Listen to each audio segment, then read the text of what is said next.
or not from the station, from the school board. Okay. Okay, now we're good.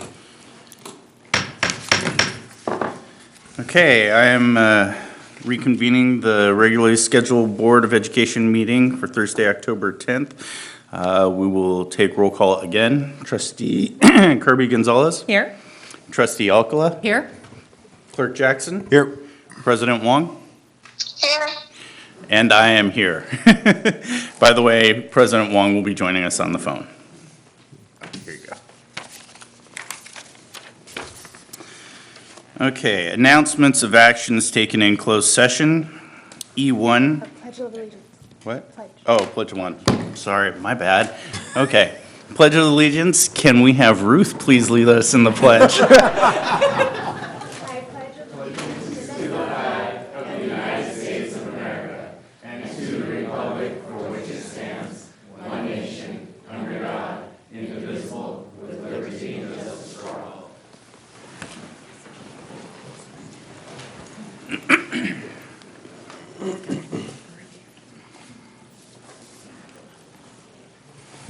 Okay, now we'll get to announcement of actions taken in closed session. E1, Government Code Section 54956.9, subsection E3, potential litigation, one tort government claim. The board took action to deny one tort claim. It was a unanimous vote to deny. Government Code E2, Government Code Section 54957, Public Employee Discipline Dismissal Release, Information Received. E3, Conference with Legal Counsel, Existing Litigation, Government Code Section 54956.9, Subdivision D1, Name of the case, Grijalva versus Washington Unified School District, case number CV 19-994. The board did not discuss. Can I get, has anybody taken a look at the agenda? Can I get an approval of the agenda? So moved. Second. All in favor? Vice President Pizzotti? Yeah. If I may, I'd like to request to move my superintendent comments on the agenda. I'd like to move them prior to information discussion items following public comments, if I may. Okay, gotcha. So, right after M, public hearing, right? Yeah, got it.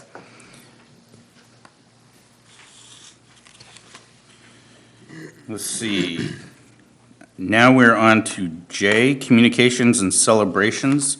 J1, school report, Washington Middle College High School, Sean O'Neill, principal.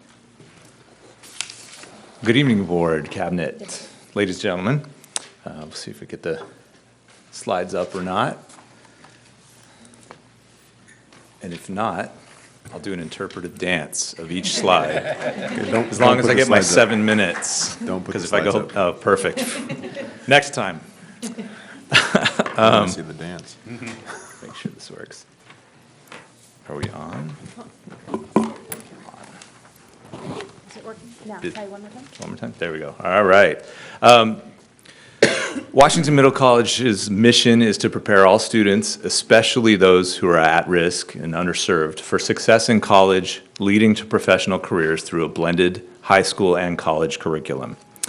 One of the things that I like to do, especially since it's the beginning of the year and we are still new, is tell you who we are. Now, it's difficult to read this. This is the count of new students this year, so it's not our entire student body, but this is where mostly ninth graders, but some 10th, 11th, and 1 12th, where they came from this year, so you get a good idea of kind of what we've hit, and we start to look at why, and what's good and what's bad, and are we covering the things that we want to cover as a school and as a district.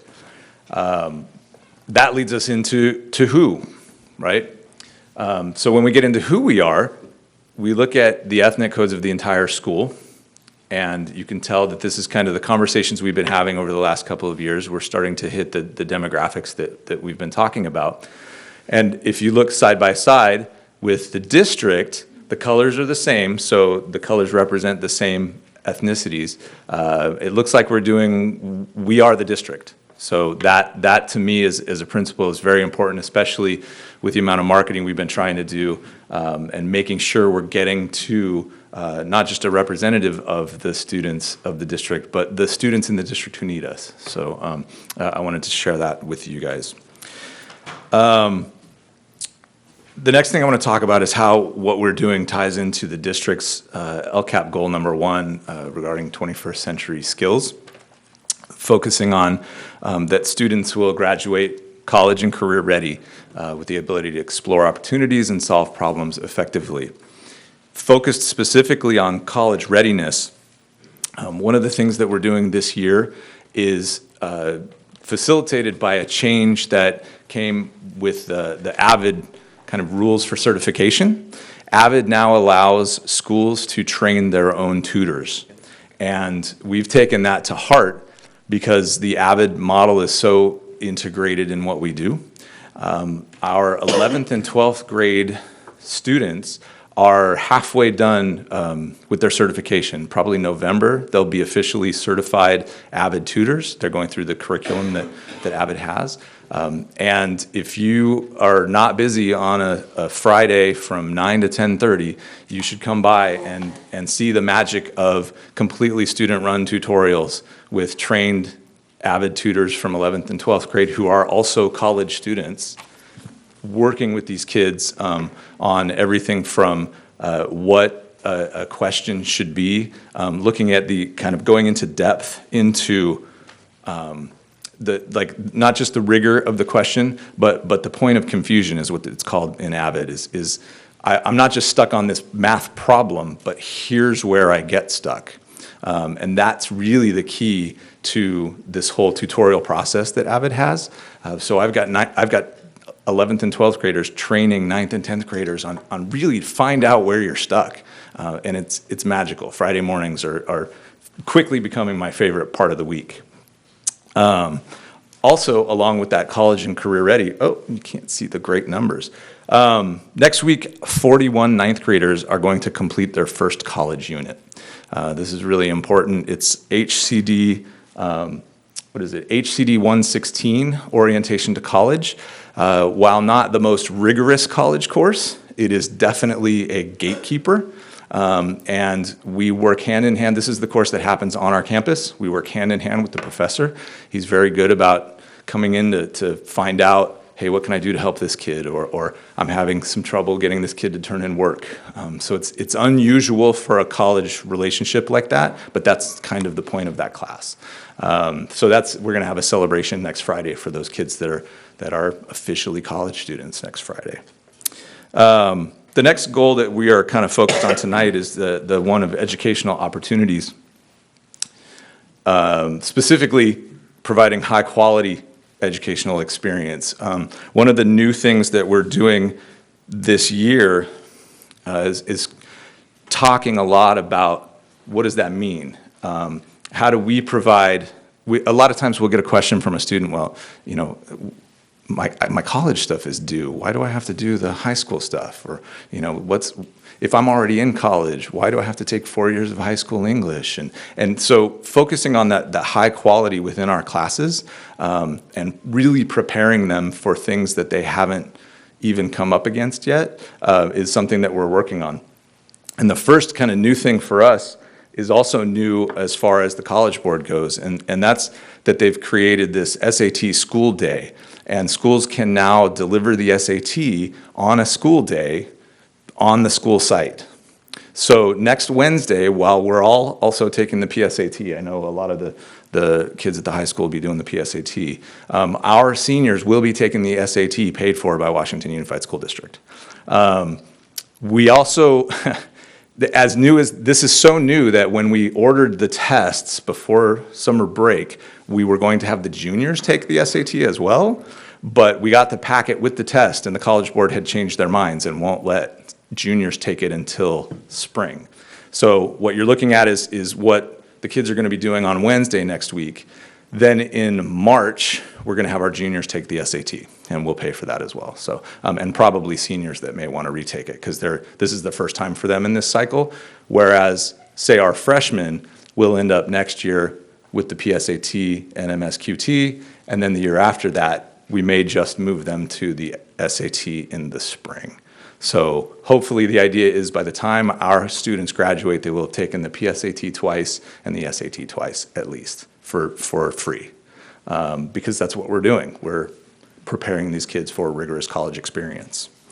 Along with that, and I don't really have a slide for this part, but we were trying to figure out how to help the kids relax after that, or see, they take these high stakes tests as a freshman and they're not ready for them. They're not ready for the PSAT. So they get the results back, or the next day they feel bad because they didn't know a lot of the questions. So what we're doing with ninth graders is, in coordination with the college class, the very next day, the ninth graders are taking their first field trip to Sac City College. So they're going to spend the day at Sac City College, getting a tour, having lunch, that kind of stuff, so they can see, here's why you do this. You took the test, here's why. And then on Friday, the 11th and 12th graders will be at San Francisco State. So they'll get that too. So we're kind of turning next week into like heavy hitting college week. The 10th graders will be going to UC Davis in November, because that was the earliest we could get a tour. And then last but not least is igniting a passion for learning. And this kind of leads into the next celebration. I'm going to talk a little bit about Creation and Innovation Lab again. This is our 90 minutes on Fridays that is about as student-driven as we can get. In fact, I have to keep helping my teachers let go of the reins, and giving them permission to let the kids not know what they're doing and fail and figure it out, with guidance, of course. The things that are going on this year that the students have chosen to do in that time are photography, leadership, which has now created their first associated student body, and they're working on getting the accounts done. They did elections last week, and they're reading all the legal documents that go into creating a student council. That's very exciting for me, because it's a little less work on my part. Yearbook is going, speech and debate, who you'll be seeing in a second. Esports, game design and theory. You can see a student's created a game down in that picture there.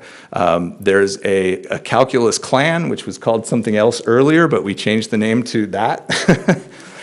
Video production this year, and art, which is everything from fine art to clay to knitting. There's all kinds of stuff going on. So if you want to see something unusual, come on a Friday. You'll get Avid, and you'll get Creation Innovation Lab, and you'll be out by 12:10. So, but that's it. Thank you guys very much. That said, I have some T-shirts for you guys.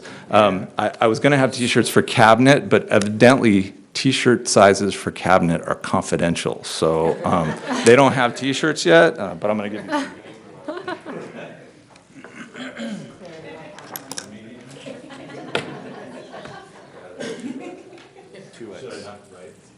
I'm not going to say it out loud. I'll say it out. And then you are large. That should be you.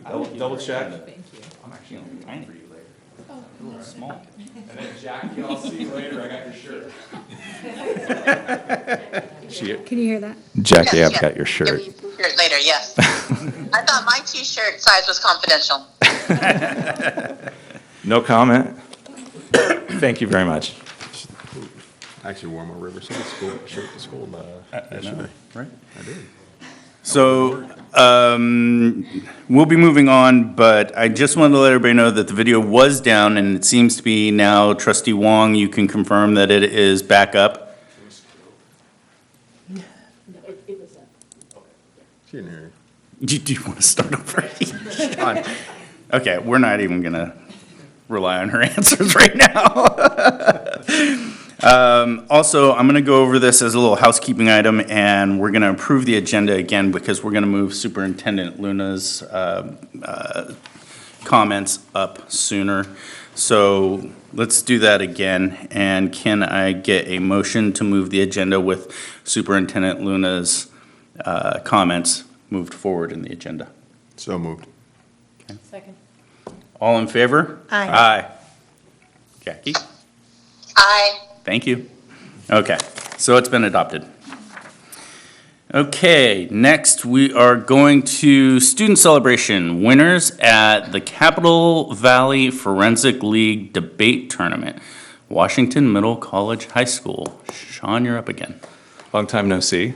I'm actually going to introduce our brand-new math teacher and the gentleman who's kind of taken the lead with regards to managing the Speech and Debate Club, which has come out of, as you saw, the Creation Innovation Lab. So this isn't a team that a staff person started. This is something that students wanted to do. And in fact, I don't know if he'll get to tell you, but Grant's asked before he came to our school, hey, do you have this team? And I said, no, but if you want one, let's make it.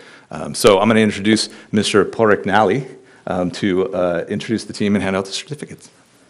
Thank you, Mr. O'Neill. Thank you, everybody. Good evening, President, Committee, members of Cabinet. My name is Mr. Nally. I was hired at the school on the Friday before school started on Monday. And at the first staff meeting, I did not know that they made the assigned jobs by playing Nose Goes. And I did not grow up playing Nose Goes. So I got assigned to be the faculty liaison for speech and debate. Nice. I was a teacher at Kennedy last year. I knew Grant a little bit. I am not claiming any of the credit. Grant is the person who's taken the lead. I do what he tells me to do. I sign what he tells me to sign, and so on. That said, Grant has done amazing work. I'll talk about Grant in a moment, but I want to acknowledge all the members of the team. I'm going to start with Austin Bush.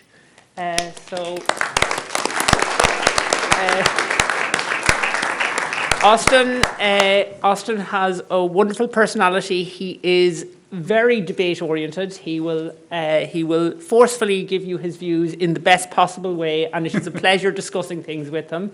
So I want to acknowledge Austin.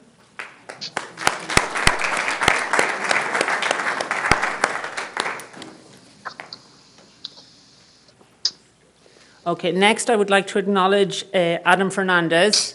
Adam is, sorry, I should say that all these are my math students as well. And I'm sorry, I should have shook you. Austin, I'll shake your hand, I'm very sorry. I'm sorry. Congratulations. Adam is a freshman. He joined the team and he competed in the first competition up at Shingle Springs a couple of weeks ago, and he performed extremely well. I could never do what he does. I'm a mathematician because I don't want to talk. What they do scares me and impresses me, and very congratulations to you, Adam. Good job, Adam. And finally, the brains and the driving force behind the outfit. Grant Bell transferred to us from Kennedy last year. Like I say, I knew him vaguely. Not only did he set up the club and is the force guiding everything, he also competed in the Congress competition, as did Adam, and he made it through to the final and actually won overall the Congress section of the first event of the year. And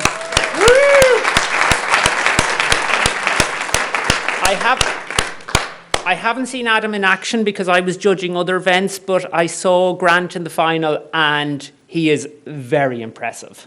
Good job, so Grant. Congratulations to all. Thank you. You're with us standing behind, or do you want us to come down? Yeah, everyone's good right there. You're fine right there. All right, everyone look this direction. 1, 2, 3.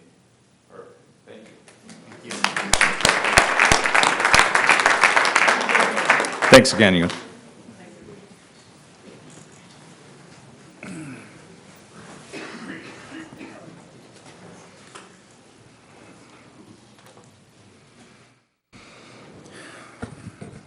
Okay, so we are moving on to K, Student Association Reports. Oh, J3. J3, I'm sorry. Linda, I'm so sorry. J3, every student by name, by need. Celebrating our Student and Family Support Services team. Linda Luna, Superintendent, and Andre Phillips, Director of Special Services. Sorry. Thank you. Thank you for inviting my colleague here. I was going to ask him to join us. So the Washington Unified School District is fully committed to providing learning communities in which our students receive rigorous, relevant instruction, as well as the social emotional supports that enhance our students' success.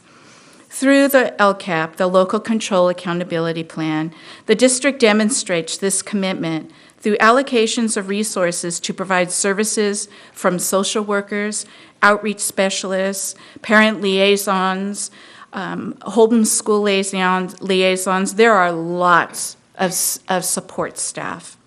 Through these services, Washington Unified students receive social and emotional supports through small groups, through counseling, mentoring, facilitation and communications with our families and our schools, resources for assistance in housing and mental health services.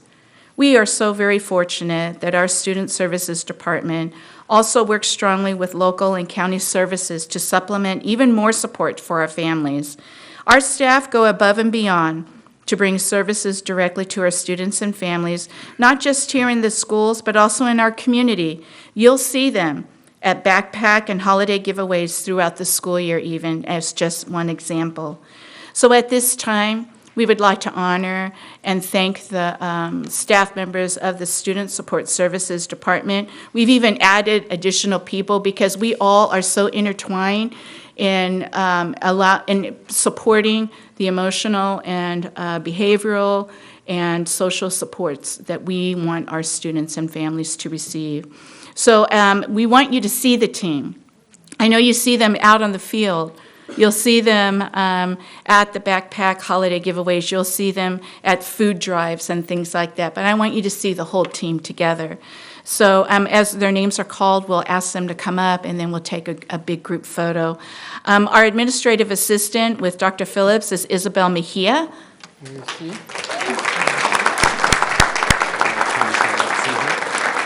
Our student records in student services is Kimmy Gibson, and I don't think she's here this evening. We also have our social workers here this evening. You want to say this is your staff. Okay. Sorry. So we have 4 wonderful social workers. Maria Jaquez.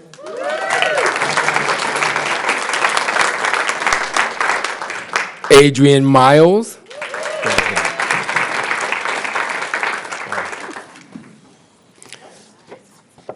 Dana Banana Nielsen. I have to say it that way to remember Dana. Okay. Come over here, you guys. And Graciela Garcias.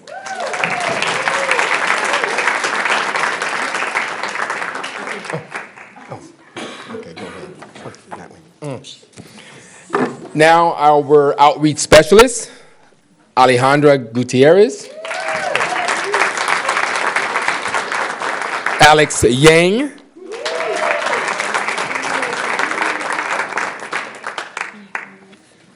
Christine Myers.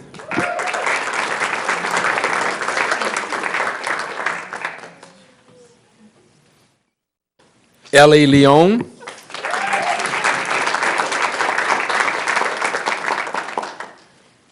Fran Quinn.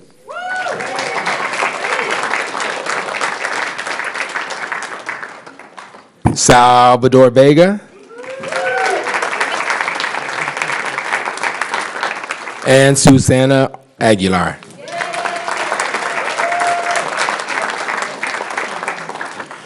So we also added in her a wonderful EL coordinator, Miss Stacy Tran. And I'm going to have her, because she works with the homeschool liaison, the parent liaisons, I'm going to have her introduce her team. Thank you. Thanks so much.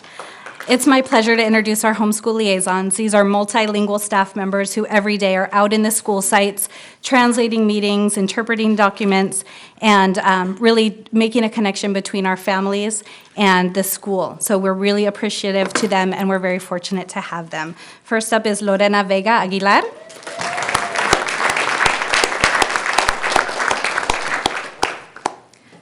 Monica Valadez, who's not here, but we'll appreciate her anyway. Pavel Liktova.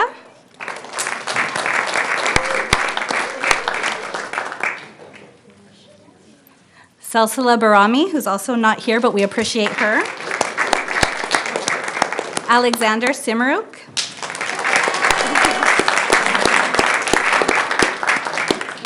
Claudia Martinez, who's also not here, but we appreciate her. And Monica Valadez.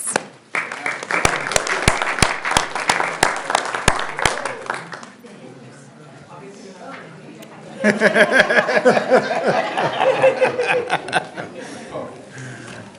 right, let's just squeeze it in. All right, everyone, face this direction. On three. 1, 2, 3. Hold it. Perfect. Thank you. Thank you, everyone. Thank you for all you guys do.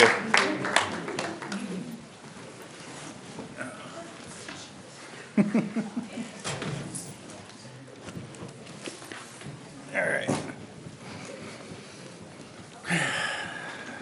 Okay, where are we? Okay, now we're moving right along to K, Student Association Reports. K1, Student Board Member Report, Terry Gagliardo, River City High School. Did I say that right, Terry? Thank you.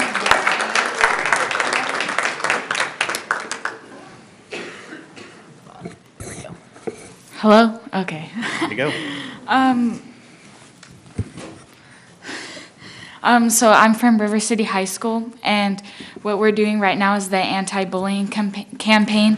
And every Monday we do a collaboration with a club, and we do like this Monday we did Paint the Pinky.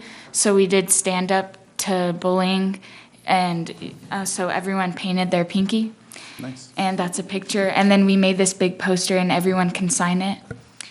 And then we have our homecoming rally and game on the October 25th.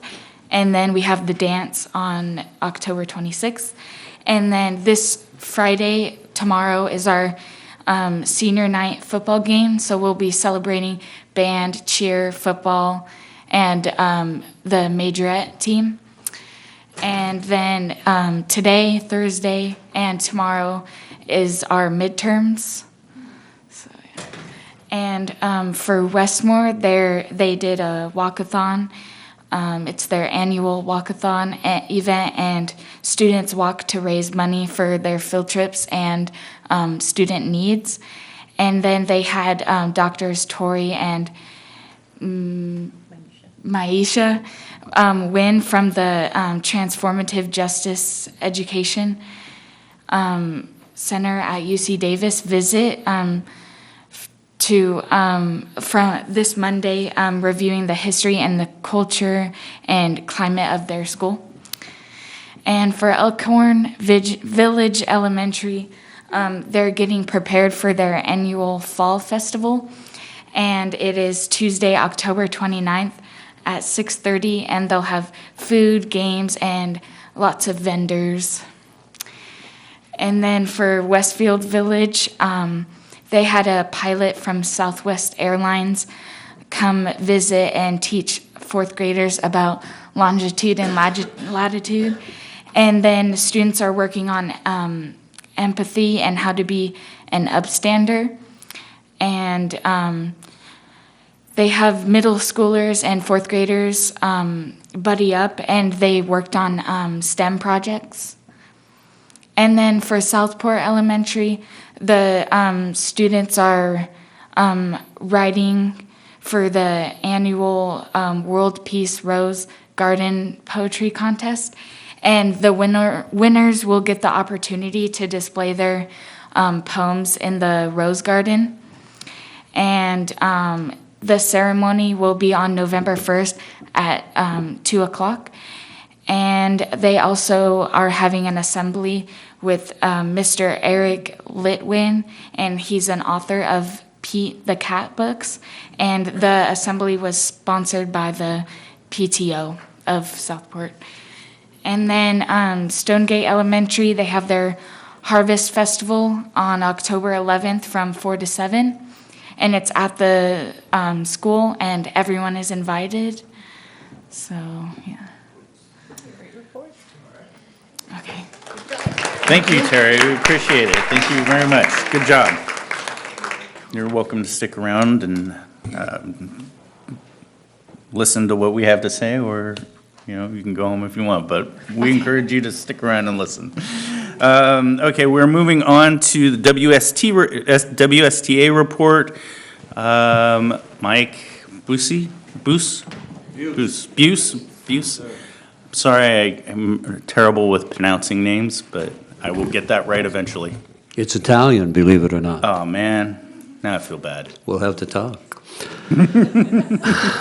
It is I, Iron Mike Buse, President of the West Sacramento Teachers Association.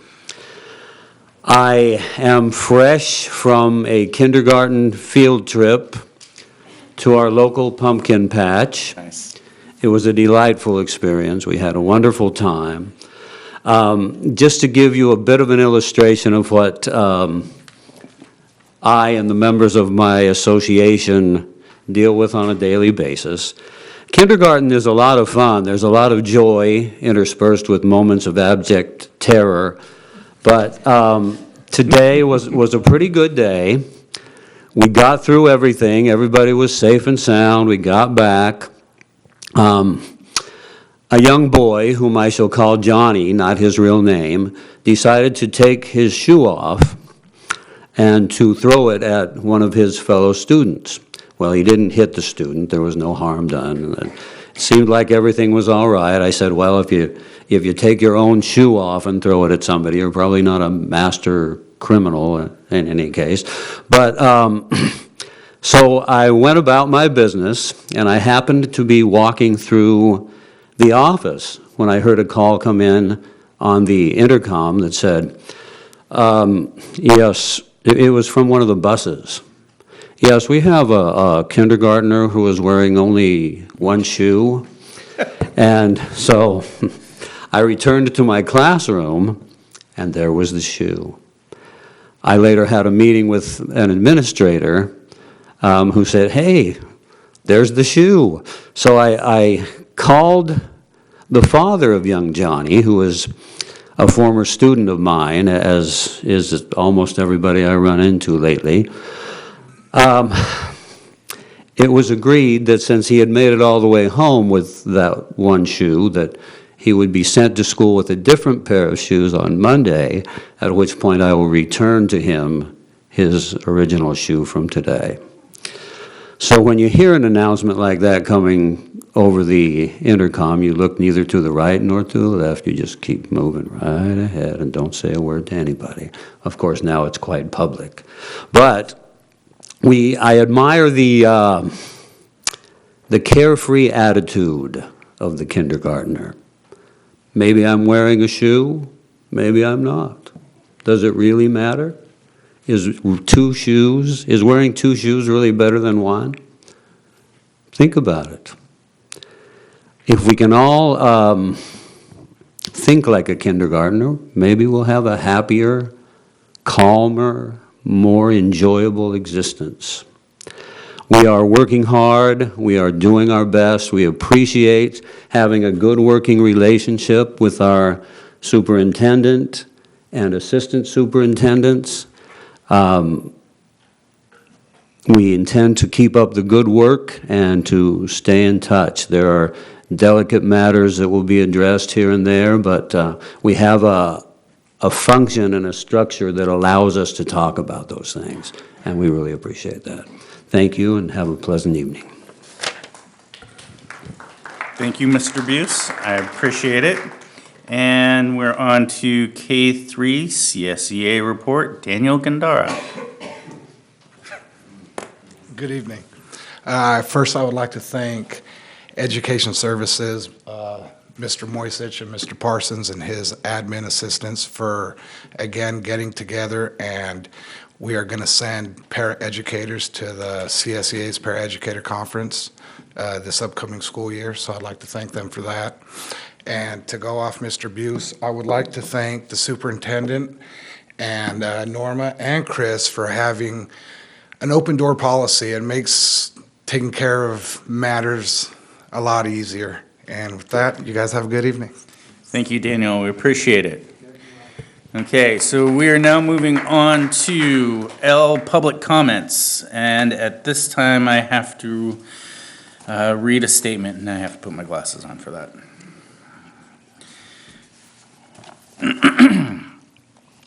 At this time, members of the public may address the board on topics of our board agenda in addition to topics that are under the jurisdiction of the board and are not on the agenda. Although the board by law may not take action at this meeting, the board may limit the total time for public input on any topic to 20 minutes unless it chooses to waive the item limit for a particular item. Individual speakers may be limited to 3 minutes to comment on any topic. Public comments consisting of individual charges, complaints, or derogatory remarks about any district employee are requested to be submitted in writing to the administration in accordance with the district's complaint procedure. We do recognize that for a lot of people, commenting before the board and the audience and the people watching at home on television is a nerve-wracking experience. So to try to make that as easy as possible, we do ask that there not be any applause or booing or catcalling or other demonstrations to maintain a civil discourse here in the chambers. The board respects the rights of members of the public to speak to us regarding matters on the agenda and other matters within the jurisdiction of the board. However, it is important for members of the public to recognize that comments regarding students other than the speaker's own children made during a public board meeting may be legally actionable as a violation of student privacy. Both state and federal law prohibit the board and others from discussing confidential student information in open session. To this end, be advised that if you reference a student's name other than your own student, you will be out of order and your comments may not be protected by the privileges that protect public speech. You could be found liable for such comments in legal proceedings. Furthermore, it is important for the public to understand that negative or derogatory comments made against district employees or others, even those made in public board meetings, may be actionable civil defamation. As such, the board reminds the public that the district has existing board policy that allows the public to lodge a complaint against a district employee. This policy provides a comprehensive procedure for reviewing and responding to public complaints. This process provides a more thorough opportunity to be heard than is allowed under the open meeting law that governs this meeting. Okay. And with that, we do have a public comment. Annie Chisholm? Okay, here we go. Good evening. As you said, my name is Annie Chisholm. I am an 8th grade math teacher at Riverbank Elementary. And my comment is not necessarily just for Riverbank, it's as an employee in the district. So my concern is regarding safety district-wide. We had some serious incidents at Riverbank and Bridgeway Island and the high school last year, as you all know. And there was a recent incident at the high school last week where a staff member was injured as well. I am concerned because although I was invited to join the safety task force that was comprised of community members, teachers, campus aides, administrators, district office employees, and the YOLO Department of Education, I want to impress upon the board and Superintendent Luna how important this issue is in order to ensure the safety of our students, staff, and faculty. We only met once, which was over 6 months ago. And I want to ask, is safety no longer a top priority since there has been zero communication, zero action, and zero meetings since 6 months ago? I would like to impress upon how important it is to be proactive as opposed to reactive to what's happening on our campuses across the district. Thank you. Thank you, Annie. We appreciate your comments. Next up, we have Paul Cruz.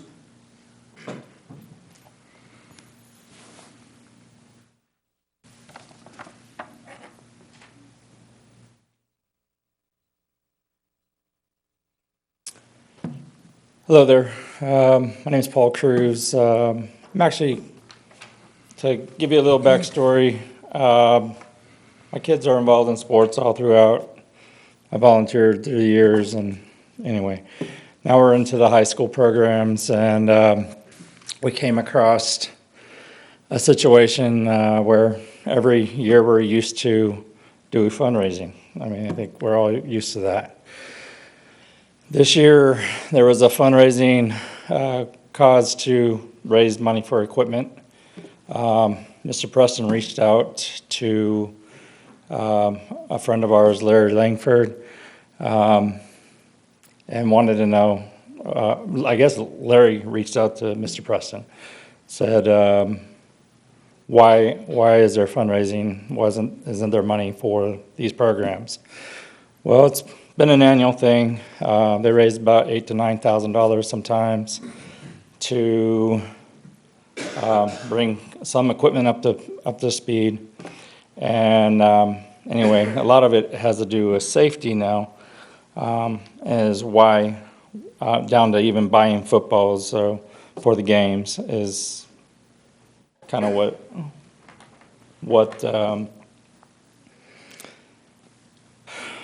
we're finding. But I'm just going to go and read a little bit because I don't speak well in front of people.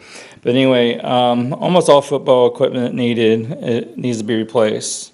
There are helmets that are 10 years or up to 10 years old and are unsafe and old technology and have a higher risk of concussion. In fact, this year the coaches ran out of large helmets, and there are kids squeezing into the next size down just so they can play the game and going home with headaches. Imagine that. But so that's a safety thing I think that needs to be addressed. One of the fixes for parents that could, including myself, we outfit our kids with helmets. We're going to pay to have them recertified every year. And that's about $100 every time. Shoulder pads too. So each time somebody does that, it's about $500 just for helmet and shoulder pads. And that helmet should last 5-ish years. So I'm happy to do that, but I know not everybody can. To make sports feasible for everyone, I think that gear needs to be brought up to speed. So I know Clerk Preston came out, and I'm not sure who else, I can't remember who he said came out and did a full, thanks for coming out, full accountability of what's out there and what's broke down and shoulder pads, and I mean, you guys have a laundry list, I'm sure. Yeah. So I'm here to support Preston and Mr. Kobe as well to know that that's a problem that needs to be addressed. I'm not sure how the rotations go, how much money is supposed to be funded for that stuff to be brought up to speed. But anyway, I'm beating a dead horse on this statement, but you see what I'm saying. While I'm here, I would like to also address baseball.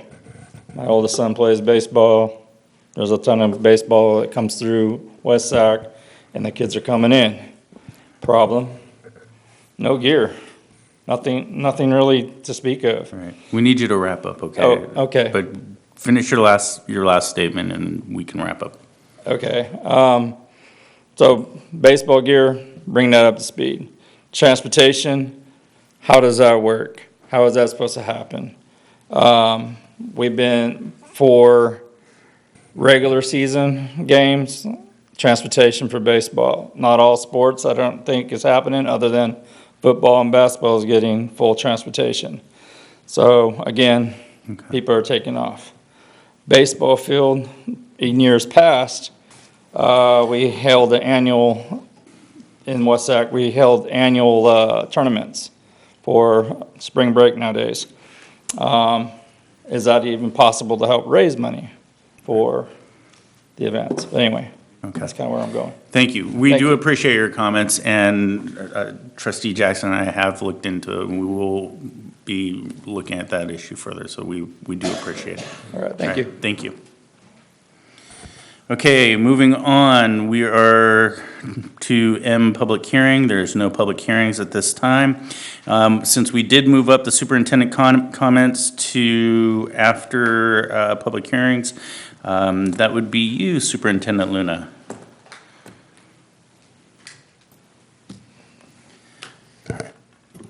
Thank you very much, Vice President Pizzotti and Board of Trustees, for allowing my comments to be made earlier in this meeting. This request comes because all of our administration is here in the building tonight. And they are here tonight to demonstrate their commitment to the work needed in improving our schools and our progress.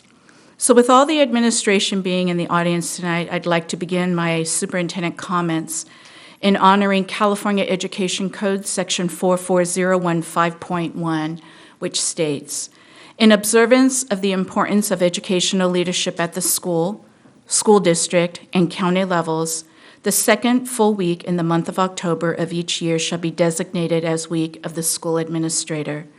Schools, school districts, and county superintendents of schools are encouraged to observe the week with public recognition of the contribution that school administrators make to successful pupil achievement. So next week is considered the Week of School Administrators. And while we did not get a resolution on this board agenda, I wanted to make sure that we took a moment to celebrate and honor our school administration. I was trying to think of really cute kind of a poem or some kind of a quote that is appropriate. So I found this. And those of us who are having a problem seeing it's 10 characteristics of a principal and assistant principal. So basically it's using candy as part of it. So number 1, stays calm when it is crunch time. 2, willing to put extra hours in when needed. 3, always supportive of his or her peeps. 4, can handle mounds of paperwork. 5, works hard to improve our scores. 6, is a lifesaver in an emergency. 7, budgets wisely to ensure a payday. Thank you, Chris. Number 8, always crosses the T's and dots the I's. 9, willing to go to the Milky Way and back for our kids. So at this moment, I'd like to have every administrator in the room please stand.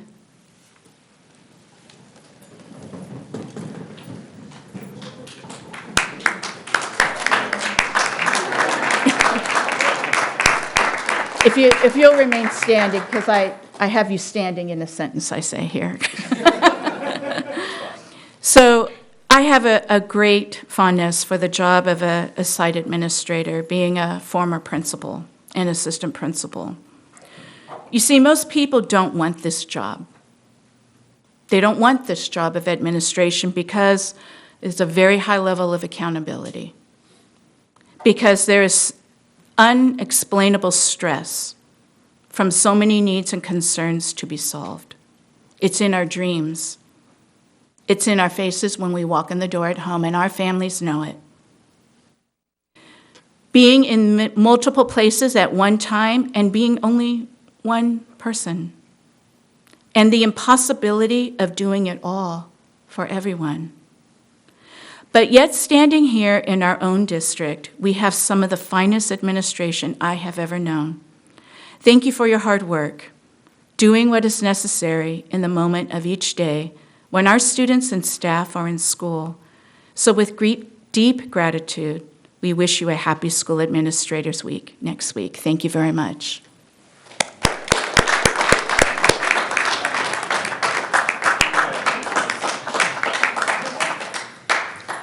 We do have fun in the stress.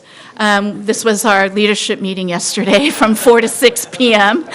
We did have some heavy topics we did talk about, but it's you need to laugh every once in a while.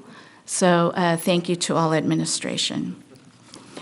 So just a couple of other slides just for an update. In the area of college and career readiness, It's funny how we have multiple presentations at a board meeting and we never all touch base.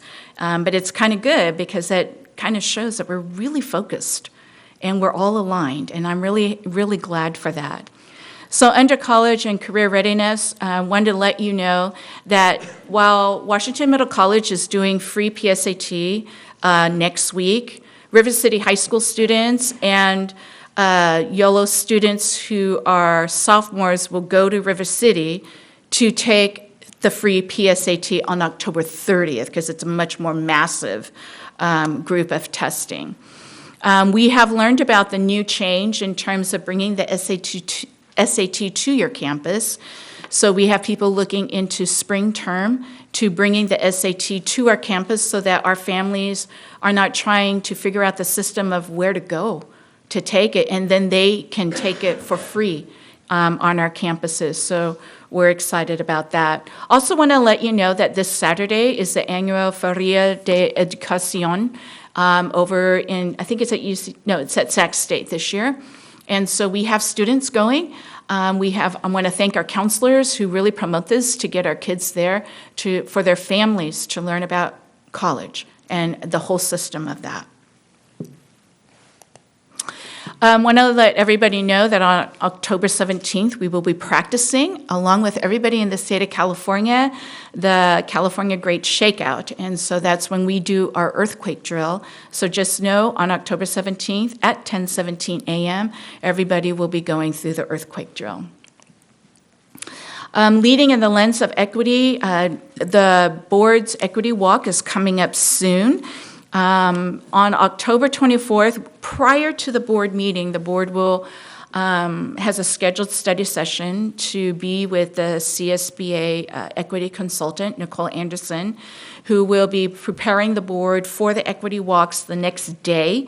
We will be doing equity walks at 2 K-8 sites on that Friday, and then having a time to debrief. So that is coming up quickly in the next 2 weeks. As you heard from Westmar Oaks, we had Doctors Tori and Maisha Wynn over at Westmar Oaks on October 7th. And I'm just so grateful for the leadership at Westmar Oaks for for being our first, and for being open, and for being just transparent and willing to just say, come see us. What do we look like? How can we be better? What are our kids saying?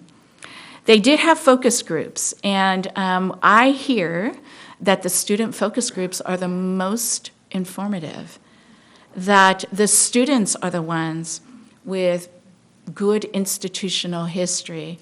So the Wins had a chance to talk with an 8th grade student who had been there since kindergarten, and the Wins are telling us that is your history of your school. They have a perspective about what their journey has been since they've been at that school. So we're pretty excited to hear what our focus groups have said. Our second observation from the Wins will be on October 23rd, and then we'll move forward into the month of November, but we're pretty excited about the work. It's been pretty positive. Under the climate and culture goals of our district, we are still focusing, as you heard from our student board member, some of the school activities that are going on. We all have our orange bracelets as a sign of unity across our district. On Wednesday, I want to remind everybody it's Orange Unity Day, so we're all to wear orange and really engage in activities in regards to bullying and how we can really address the culture of our campuses. As Washington Middle College mentioned, they have their first student body, and those are the election results, actually, of their student body. I had a chance to visit classrooms. I want to thank Principal O'Neill for the time and bringing me through some of the classrooms. And the classrooms really are engaging. The learning is very different. It's very student-led. And student-led with teacher facilitation and really high-level questioning of thinking and allowing the students to enter into exploration. I went into a science classroom. I had truly no understanding of what they were engaging in, but they were definitely hands-on by groups in collaboration of learning. So Washington Middle College, thank you so much for the time and the visit. We do want to celebrate that our 9th graders are actually in college already. Again, I have to mention that that was a big partnership with Los Rios Community College because their academic senate really thought about us, allowing our middle college high school to be the first in their community college district, and taking the step of faith that our 9th graders, 14-year-olds, can enter our campuses of community college. So here we are, 41 already there, and will be finishing their first unit. Wanted just a couple of reminders. October 22nd, they're offering free flu shots over at the rec center. Also want to remind everybody that homecoming is coming soon. And this is big. When you're in a unified school district and you have homecoming, we all need to be there just because, especially since we only have one comprehensive high school. So for me, it's not necessarily about who wins because I really don't know the difference between a base and a touchdown. So I just go because I love seeing our families are so excited and they're screaming for the kids.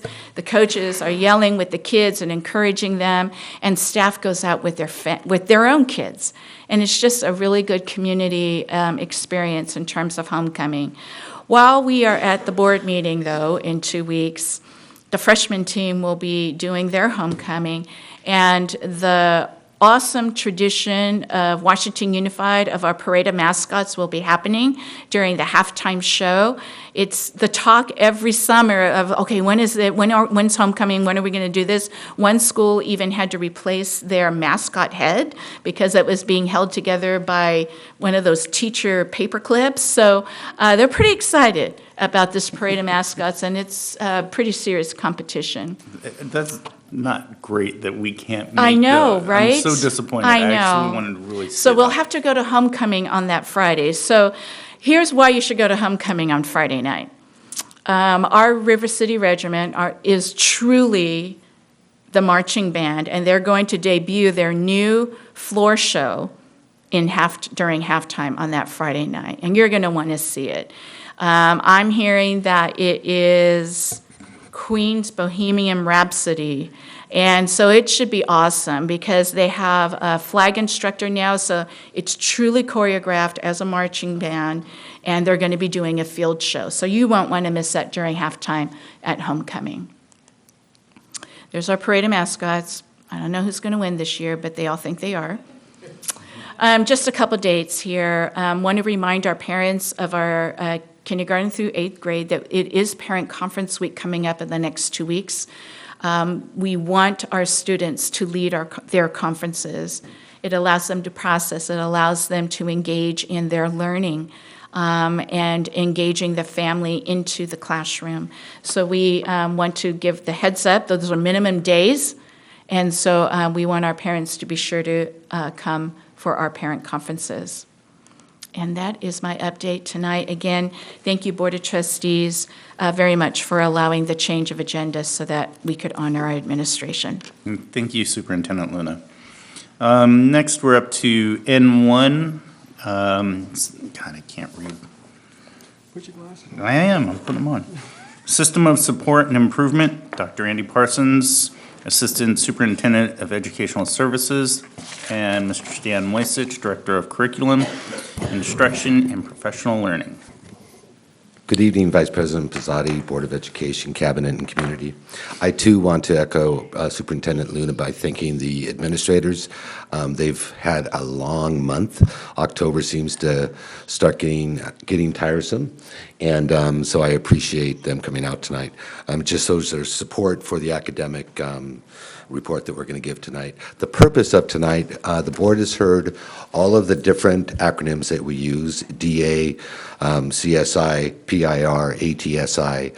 Tonight's presentation is supposed to bring all those things together because they're not really separate areas of support. You're going to see tonight how they thread together. that will actually create the framework for our next 3-year LCAP. So this is about connecting the dots for the organizational improvement work that we're doing.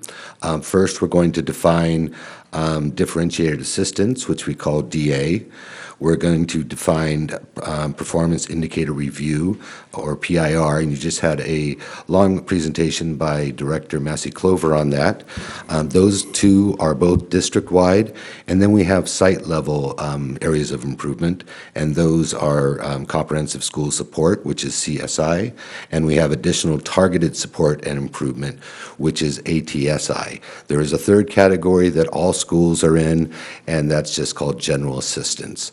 So as you know, being educators, that the system has gone from a punitive system to one where we get a lot of support from the county and the state as well.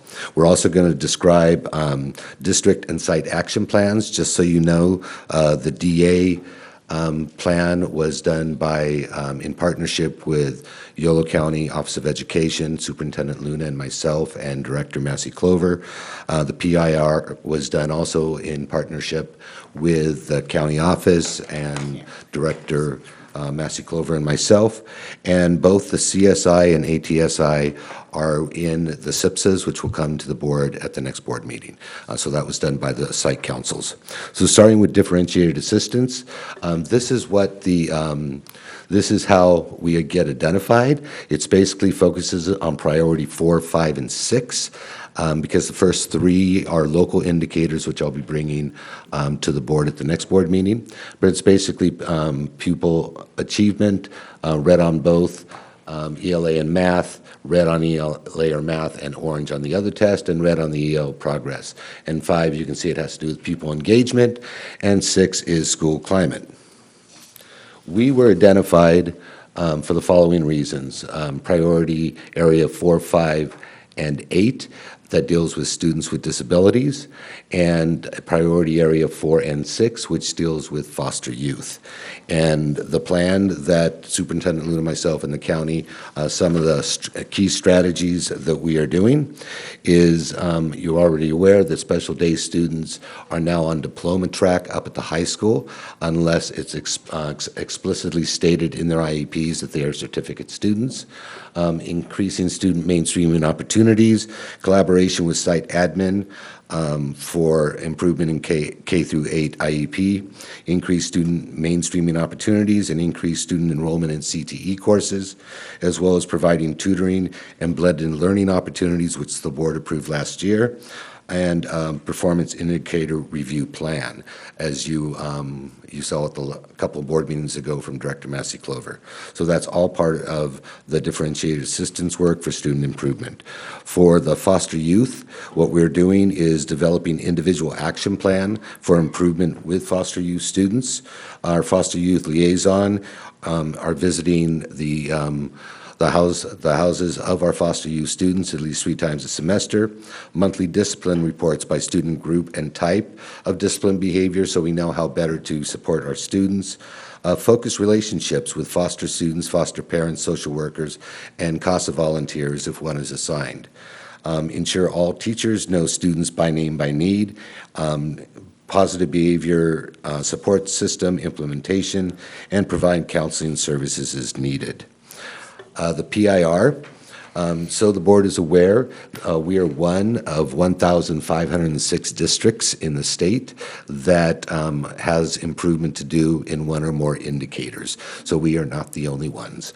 And there are 17 indicators, and we qualified under 5 of the indicators. Indicator 1 is graduation 4-year rates. Indicator 3 is statewide assessments.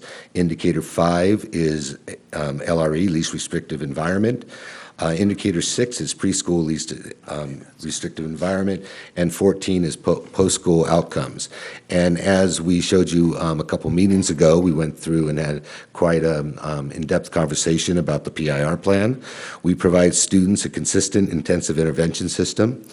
We have provided professional learning in LRE, IEP goals, accommodations, modifications in general ed classrooms, co-teaching, as well as trauma-informed care.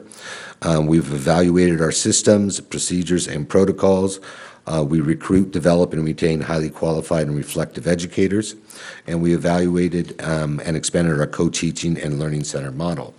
We've also, as you know, moved our preschool special day to a comprehensive K-8 to make sure they are inclusive, changed practice to ensure that all 9-12 special day can receive a diploma unless explicitly stated. I'm going to turn this over to Mr. Moisich, who's going to talk a little bit about more of the site level, and then we will wrap it up at the end. Thank you, Board. I'm going to talk a little bit about what's called CSI. I'm sure you've heard the acronym. So that's a Comprehensive School Improvement. And basically, this criteria is very important. Any of these criteria will qualify you for CSI. So as you see up there, any high school with a graduation rate less than 67%, averaged over 2 years, will be identified for CSI. Identification is based on school level performance. On the California dashboard, that's a critical part of CSI. If you are a school with all red indicators, if you're a school with all red, but maybe one indicator is another color, schools with 5 or more indicators where the majority is red, schools with all red and orange indicators. So any of those will put you in CSI. 2 of our schools are in CSI currently. That's Yolo High School and Elkhorn Elementary. At Yolo High School, this is a graphic of the dashboard, currently the current dashboard. We don't have the newest one that's going to be updated in a couple of months. And hopefully we're going to see improvement with both of those schools. So Yolo High is one of our schools that does. You'll notice that Yolo has a good graduation rate last year. However, they still meet under those other criteria which I listed there. So any of those criteria can put you in CSI. Some of the things that are happening at Yolo, well, one very important thing that you know of is we have Dr. Andre Phillips, is the leader now at Yolo High School. So he's putting together a school-wide action plan. And as Dr. Parsons mentioned earlier, the board can look forward to seeing some new plans so that you can get a more detailed task analysis with budgets, with the different things that the school sites are doing. So this is just some of the highlights that we have here for you tonight. College and career readiness at Yolo is a major focus. We are looking at making sure the materials that the teachers use are standards aligned. The learning that's happening is aligned to standards, and we're looking to make sure all courses there are A through G, just like they are at River City High School. Some of the things that are happening, PLT is a big push in our district. We are looking to improve that to make sure learning outcomes are at a higher level.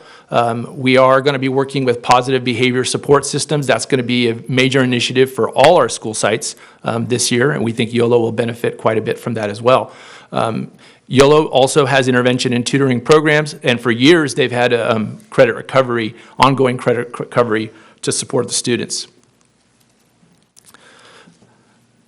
This is a graphic of the Elkhorn Dashboard. I am very much looking forward to the new dashboard under the leadership of our principal, Sal Garcia, and his assistant principal, Shirley, who I both believe are here still. Good. They are going to, we think we're going to get a very positive result there, and so I'm very much looking forward to seeing whether or not they may still qualify for CSI. And I hate to use the word qualify, because obviously these are things, and these things on the dashboard are telling us that there's areas that we need to be conscious of and improve in. But Elkhorn has made some very good, significant progress this year. Some of the things that are happening in Elkhorn, after school instruction through online tutoring program, this is something that we are currently trying to get off the ground. So you'll hear more about that as in the weeks going forward. Something that will be brought to other school sites in the district as well. But we have very high hopes for that.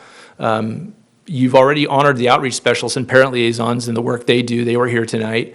And of course, the leadership team is doing a self-assessment on October 17th, which is going to be facilitated by Yolo County Office of Education. They do a lot of attendance meetings with families. Those of you know Elkhorn, it's a very solid community, and the liaison, the work of the principal, assistant principal, and outreach to establish positive working relationships, that's something that I think is very evident to all of you and goes back a number of years. We're looking to put together our PBIS strategies at Elkhorn as well, and as is the case at all our school sites, standards-aligned learning is critical, And we are doing a series of walkthroughs with our principals and site leadership team, which is going to expand to all the teachers at school. And we're very much getting we're getting lots of great information. We're learning a lot about our schools, and we're establishing some good protocols to work with our teachers in the classroom. Elkhorn also benefits from an instructional coach and an intervention specialist, and they are very much cognizant of social emotional support and the need for restorative practices. Another acronym that we are working with is at two of our school sites, Westmore and at Riverbank, has to do with ATSI, or Additional Targeted Support and Improvement. Once again, this is something centered on the dashboard, and there are indicators which the dashboard will trigger, which puts you into ATSI. As I mentioned, Westmore is one of our school sites that is currently in ATSI, and we just gave you kind of a shot of the dashboard so that you get to look at kind of where things are there. At Westmore Oaks, they're also doing standards-aligned learning with walkthroughs. They have some different interventions that are going on through Lexia, Power Up. They are also having after-school tutoring and a professional learning community. Guided reading is at our elementary sites is a very a newer form of teaching that levels instruction and very much goes on the work of Vygotsky and the zone of proximal development, and we think it's going to have great results for our primary students as we move forward. And they also have an instructional coach, intervention specialists. They're looking to implement PBIS strategies this year in a much more robust manner. And you've probably already seen that we have a dynamic duo of site administrators that are new to that site, and I think all of you are hearing the positive changes and the positive school climate that's developing from that. And their names are Juan Salas and Aaron Cormier, I should probably say. Riverbank, very similar to Westmore Oaks, has some of the same criteria that they're working with, and they're also, and I should mention, Elkhorn is a very strong AVID school as well, but so some of these, there's a lot of crossover in the different strategies that the different school sites are doing, not just at schools that are falling under ATSI, but all our school sites. And standards-aligned learning and walkthroughs are critical. The professional learning time that our teachers are getting to plan and guide instruction, our positive behavior intervention strategies. I have to do a shout out. They're into pride over at Riverbank. So the super otters over there, they've got positive attitude for pride, responsibility, respect for the R. They've got integrity for the I, determination for the D, and empathy for the E. So they are also doing a great job of support and parent workshops. They're really doing a lot to boost the school climate there. So Kristen Rodriguez and Belinda Rad-Patterson are two new principals there, but they're not new to the district. They've been here for a while, and they're doing an outstanding job in their first year. And again, there's an instructional coach and there's an intervention specialist there that work with the teachers and the students.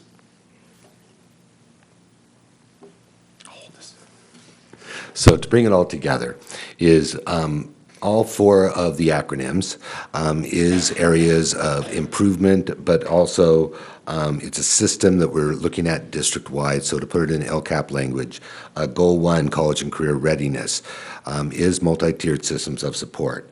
And the number one thing that we're focused on this year is standards-aligned learning and assessment, because all students, regardless of subgroups, regardless of grade level, must have standards-aligned learning happening.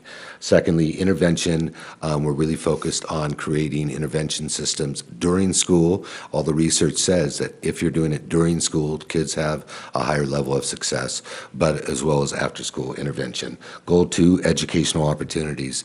What we focus on is equitable access to the broad course of study to make sure all kids have access. Number 3, high-quality teaching and learning by looking at our professional learning collaboration Wednesdays, because we're getting better as we go. As you know, last year was the first year the teachers got together every Wednesday. More questions came up this year, including with our Labor Relations Committee, and so we're addressing some concerns that may come out of that and ways to improve our professional learning time. as well as our professional learning. We have 2 professional learning days this year. One is on January 7th, right after winter break, and the whole day will be focused on Tier 1 strategies, best first instruction in the classroom. The second professional learning day is in February, and we'll be focusing on PBIS and as well as trauma-informed care. And so we're looking more at the emotional, social development at the second day. Goal number 4 is school climate, and as you know, the winds just came to Westmore Oaks, and so we're focused on transformative justice as well as PBIS, in which actually I meet with the county on Monday because we've put in a very comprehensive plan together, and we'll bring an MOU to the board very shortly, and the timeline of how that's rolling out. But we do start training our site teams in December and January.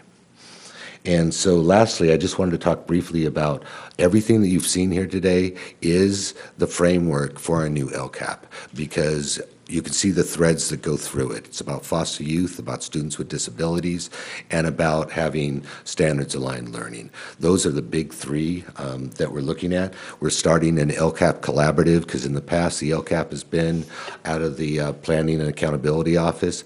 We really want to create a much more collaborative process. So we're starting an LCAP collaborative, and which has all of our directors on it, as well as some site administrators. And then we also have our parent advisory committee, and then we have our site councils, because we need to make sure our site councils and our SIPSs are much more aligned to our LCAP, because that's where the work happens, is at the school sites. So are there any questions or comments? We'll bring it back to the board. Is there any questions or comments? Go with Trustee Alcala. Thank you. I noticed that you have a high number of suspensions there. No. Oh, I'm sorry. Mike's not on. There we go. Thank you. Y'all had a high number of suspensions. What are most of these suspensions, Andy? Or can someone answer that, why the suspensions are so high in YOLO? Well, one of the, I think one of the, some of it's by percentage, of course. I couldn't tell you I can give you more detailed breakdown of the different types of suspensions, but it varies from a lot of things. Some of it could be related to drug-related instances. Some of it are suspensions to some kind of confrontation that's involved. But we have a full breakdown, and we can provide that for you. I do think also it's a system. It is around PBIS, it's around restorative practices. We can get you the breakdown of the actual offenses, but it's really the system on how we're dealing with Tier 1 intervention strategies for kids in the classroom. And so that's what we're looking at right now with these systems. That's what I was thinking too. Okay, also I believe it was Elkhorn, there was a high number of suspensions and chronic absenteeism. What do you attribute the chronic absenteeism to? Keeps going on. There we go. Thank you. I'm sorry. Did you hear my question? About chronic absenteeism in Elkhorn? Over at Elkhorn. One of the things we're doing on the 16th, which is so important, is the self-assessment, because a lot of that will come out. However, we do have a transient population, and it's important. And Principal Garcia has committed to actually doing home visits and going out and finding out where these kids are. Because you're right, it is very high chronic absenteeism, and we need to actually locate where the kids are. There are kids that go back to Mexico and don't tell us. Because I was talking to Principal Garcia the other day, and he thinks that's one of the big things, is we're not finding out that these kids are actually transient, they're actually migrant workers. Okay. All right, great. And after-school programs over at Westmore Oaks, how many students actually take advantage of those? Just sort of curious.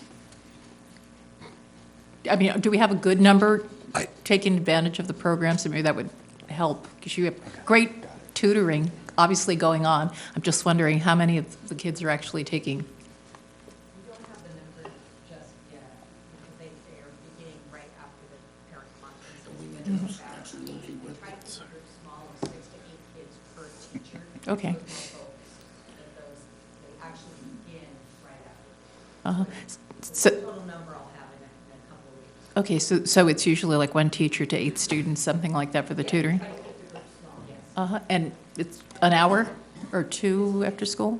Before school, it's a half an hour. Uh-huh. And then it's an some of them, most students attend before school, and it has to do with transportation and buses, where they can do it before school, because we don't have availability for the late buses and so forth.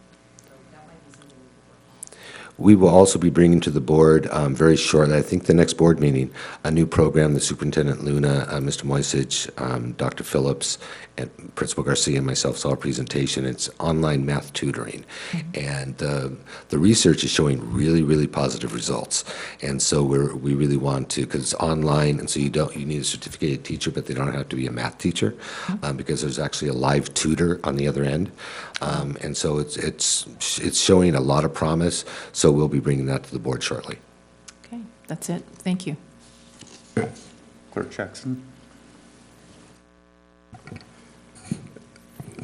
I have a few questions and a couple of comments as well, because a lot of the things that you touched on were things that I'm pretty well or pretty familiar with. In fact, just for the simple fact that one, I've worked in an environment where we've utilized PBIS for the last 14 years. Right.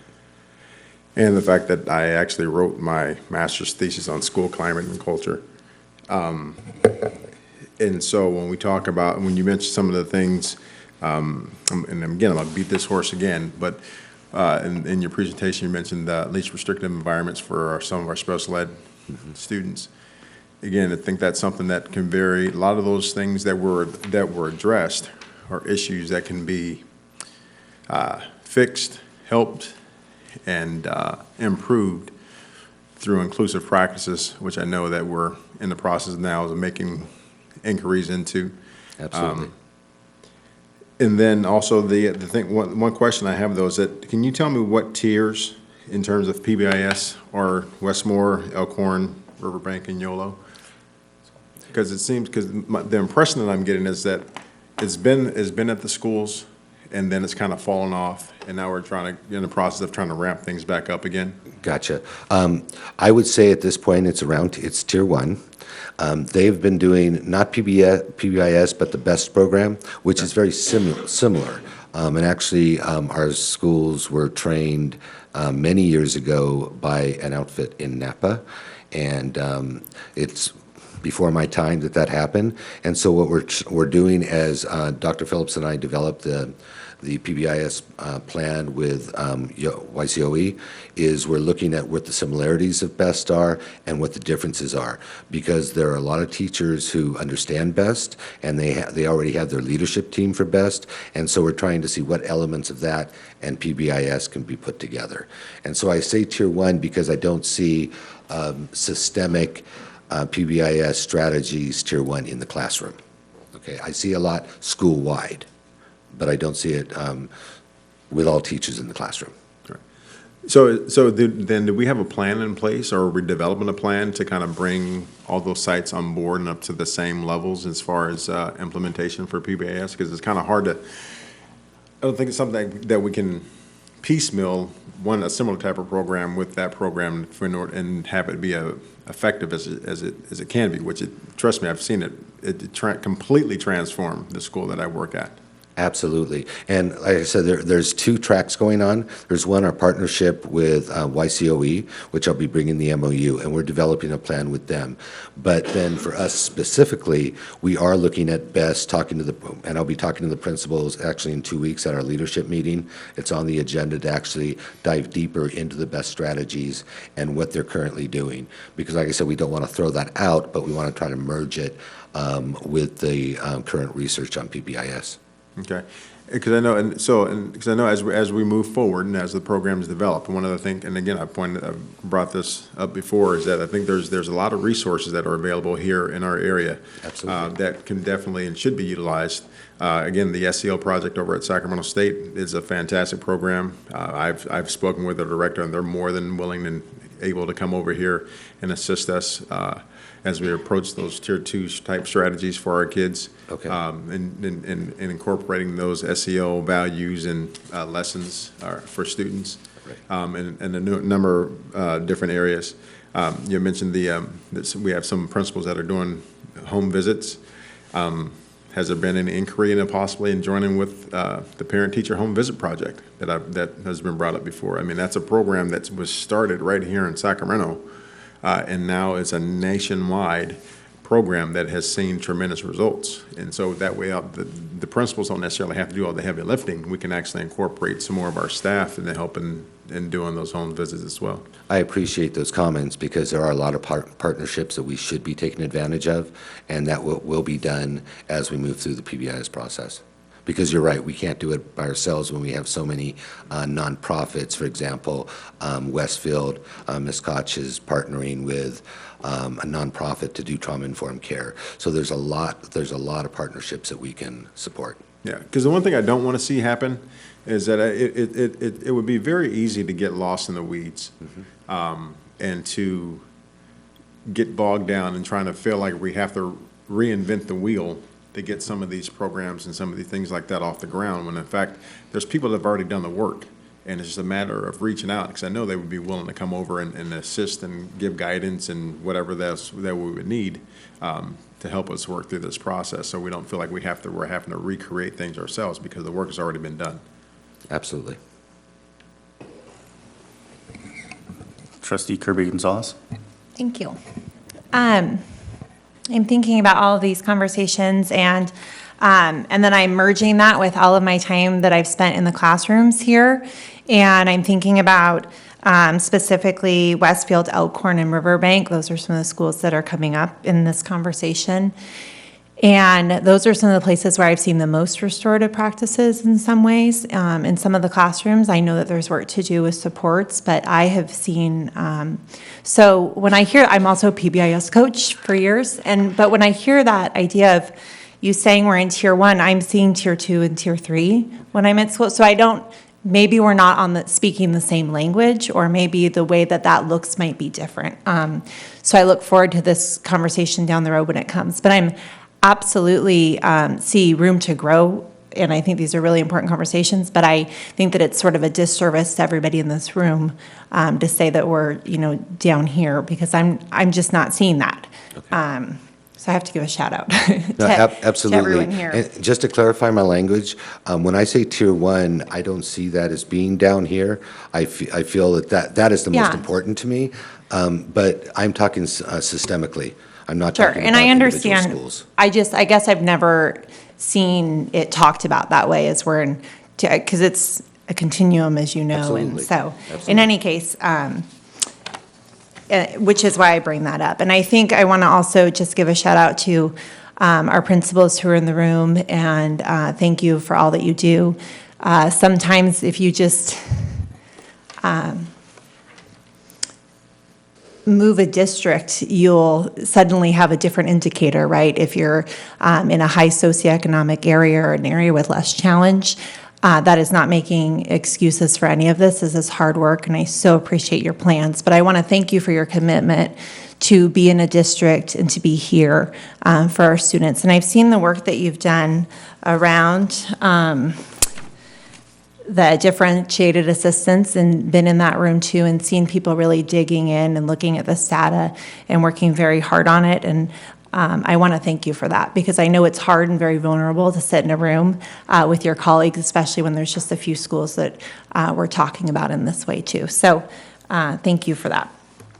And then my understanding, based on the last conversations that we had, were, for example, the preschool least restrictive environment, that we believe that indicator has been corrected based on moving the preschool sites. That is correct. It has been completed. So some of this was an overview of where we are and where we've been. Absolutely. That's why I put on that slide, please refer to the PIR plan that we presented 2 meetings ago, because it's a lot of information.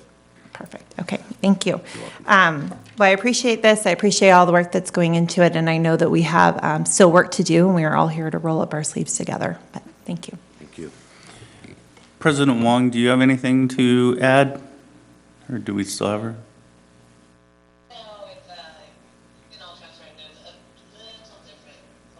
Just because the live stream stopping and the presentation was not flowing with what I was hearing. With that said, I really appreciate kind of the investment over the last couple of years that's staff at all levels have been making to move towards, a more holistic approach to education. And so I look forward to the next dashboard, because I know that what you presented to us and what was identified was based on past performance.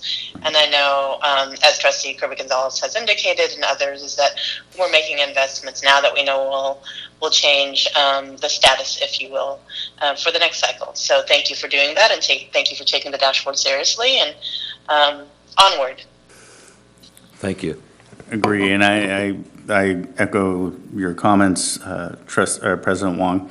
I too would like to thank all the administrators here in the room who have put together and implementing the plans that we need to, move forward and strive to bring our district up and lift ourselves up and provide great opportunities for our students. The one thing you did mention, and you've mentioned a couple times, is the Elkhorn online tutoring. And I know you're going to bring some more information about that. Can you just help me out with something real quick, though? Is this something done after school, or is it done during school? It can be either or. So we're just getting started. So it's not currently in practice yet, so that we're clear. In fact, tomorrow is our first implementation meeting online with FEV. That's the folks that bring this to us. Mm-hmm. And it can be either or. Just to kind of give you some highlights of it, mm-hmm. It is kind of, it can do a lot of things for us in terms of differentiation. So typically what would happen is a student who would be targeted for assistance by teachers or the school site for various reasons, would get online. They would take kind of a pre-assessment that would assess kind of their needs and where they are, like in terms of grade level. Mm-hmm. And then the tutoring would begin to directly intervene in those areas where the student might have some weaknesses and try to build them up. And so over a period of hours, consistently with that tutor, who's on, there's also a person on the back end online, mm-hmm. With them. They would be able to catch up and be grade level. So what we're hoping is that 15 hours of being online would equal about a year's worth of being on grade level, a year's worth of growth. That's kind of what we're hearing. That's what some of the research tells us, but we got to see for ourselves, right? We're all from Missouri. We got to see it. So we're gonna work on it, and then if it works out really well, then we can actually enlarge this program and include more schools, include more students, and then we can be on our way. And this right now we're kind of in the math area, just so you know. We think that's probably our greatest weakness. We have ways to prove in ELA, but math probably is a greater weakness right now, so that's the specific area that we're targeting. To answer your question about when you can do it, it could be available 24/7. So in some certain situations it could be available even from home, wherever there's internet use, but it can also be available in class. There are certain situations where kids have designated times for intervention that are built in within the schedule, and those times could be used to access this as well. But we can also do it after school, because as you heard, there are after-school groups that are going. Right now, we're kind of after that 6 to 12 group the most, because we have the least amount of time to catch them up. And so, if you look at some of our data, that's where our greatest math needs are. So that's kind of where we're targeting right now. And there'll be more information to come, obviously. Yeah, like my only concern was thinking about potential barriers to the success of the program and utilizing an online course. If it was focused mainly at home, then you have the online barrier and accessibility to getting online. So that's why I wanted to know, and you've answered my questions sufficiently.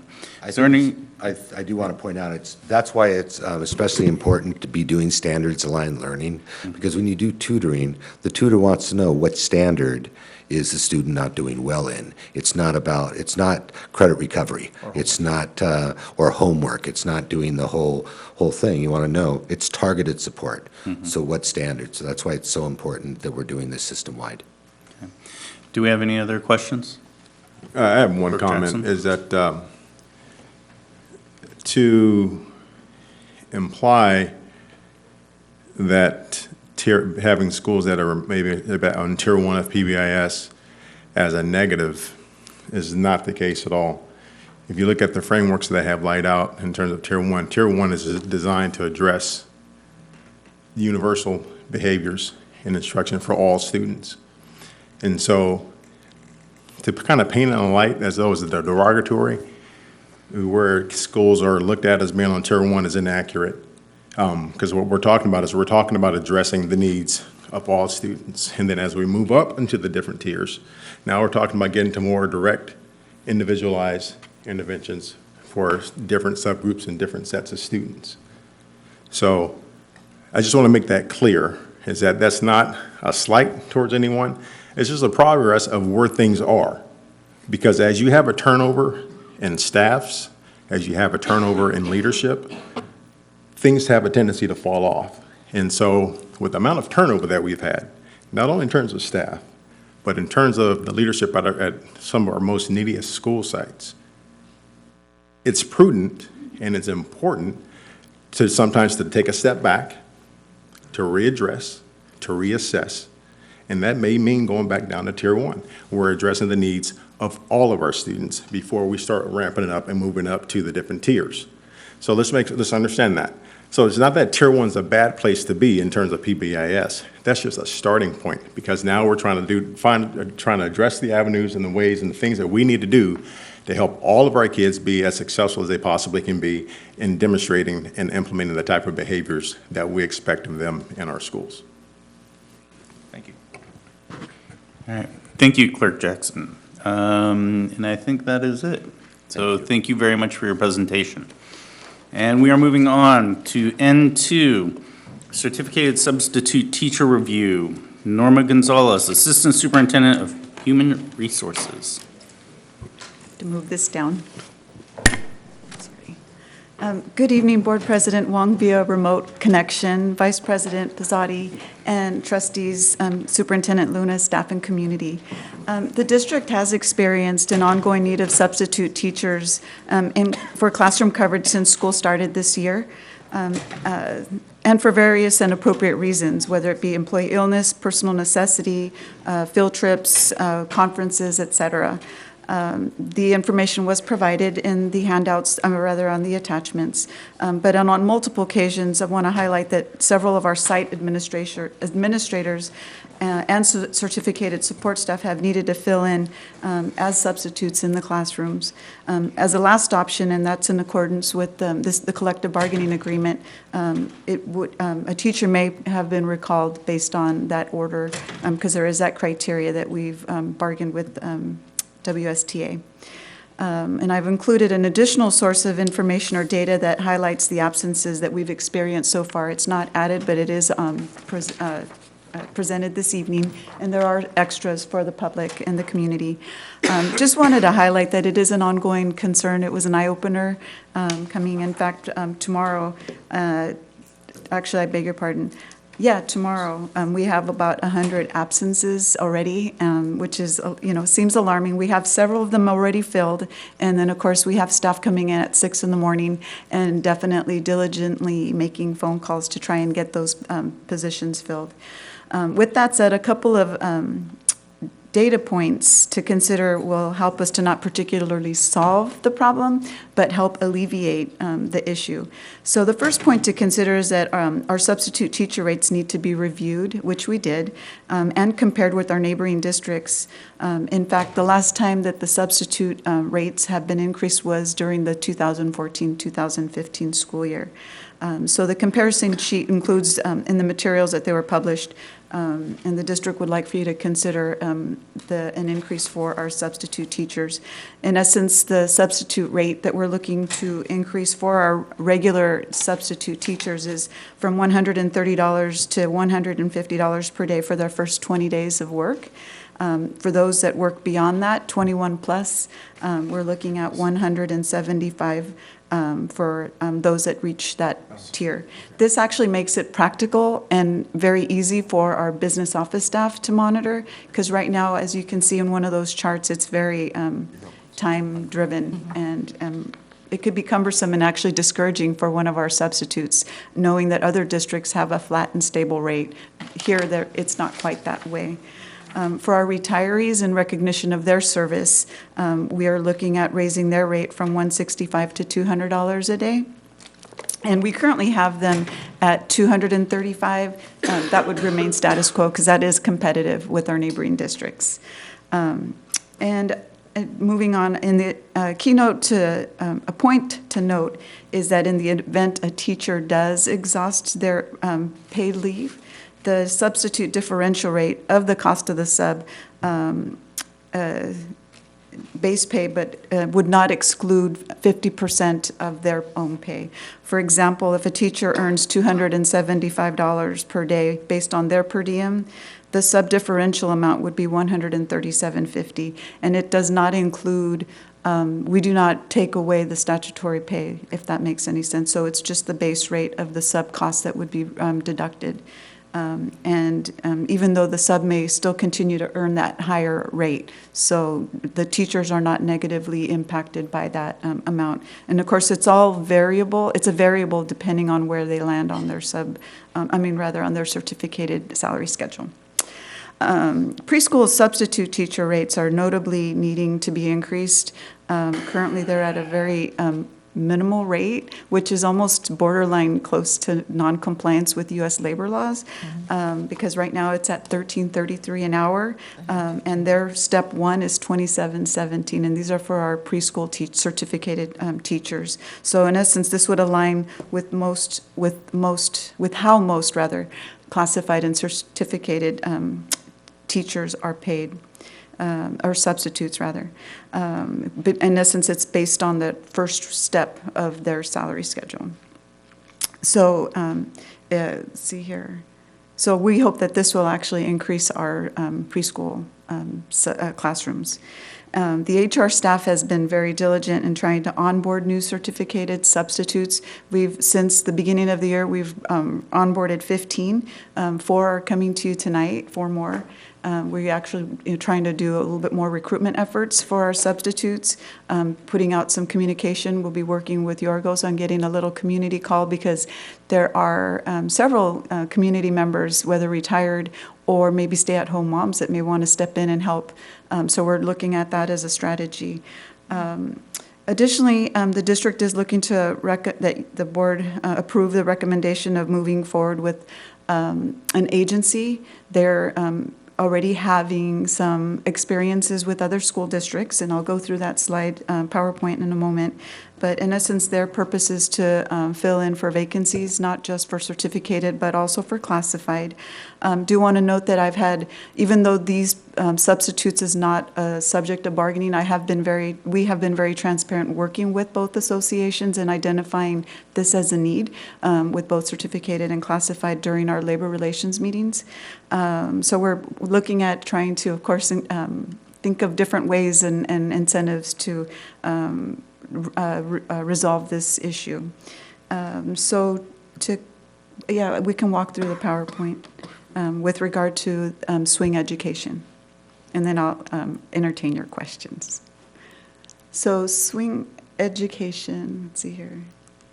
Yeah, so they are a company that consists of 4,000 high-quality substitutes. Approximately 400 are in our area, Sacramento area. They actually do screen and do their background checks. I've had some very hard conversations with the agency because of our work in HR, making sure that they're going to be very diligent with the Department of Justice reports. If there's ever any reports that come through, I want to make sure that we're in the know immediately. They are experienced and qualified, and they will, of course, match based on our preferences. We're the ones that are going to be determining which type of subs we'll be needing. We won't just blanket all call, and then, of course, find the best match for the school. So they'll be utilizing data to develop their talent pool and intelligently route the subs to best fit the schools. And we currently have that in our absence management system where, for example, if there's a substitute that fits better at one school, they often gravitate and want to work more at that one school, maybe because their children go there or whatever reason. There may be, sometimes we get where it's not a match for another school, and then we put those in our parameters in our absent management system. So their pricing is, they have two different options. One is that they pay per fill, the sub-pay rate plus 35% of the service fee. And then option 2 is a payment plan, which would be 25% if we did like a prepay. In other words, if we allocate that we want to perhaps contract 10 at 150, then they would calculate 25% above that. And then, of course, it outlines what those service fees include, background checks, screens, they do the matching, monthly reports, and then payments to the subs. One key piece that, and why some employees prefer to work with Swing Education that I was informed, is they pay on a weekly or biweekly basis as opposed to waiting for the school districts that pay monthly, is what one of the features for someone that may need to get in the system and get compensated more quickly. And then, of course, the district saves with regard to recruitment taxes. We're not paying payroll taxes because it is contract, it's a flat rate. And they do their own recruitment efforts. The district cost for, when it says that the district saves, it ranges depending on whether the sub is part of CalPERS, CalSTRS, and then what their statutory benefits are. So it could range anywhere from 13% to maybe 20%. So that part, it's not a hard number. It just ranges depending on the sub.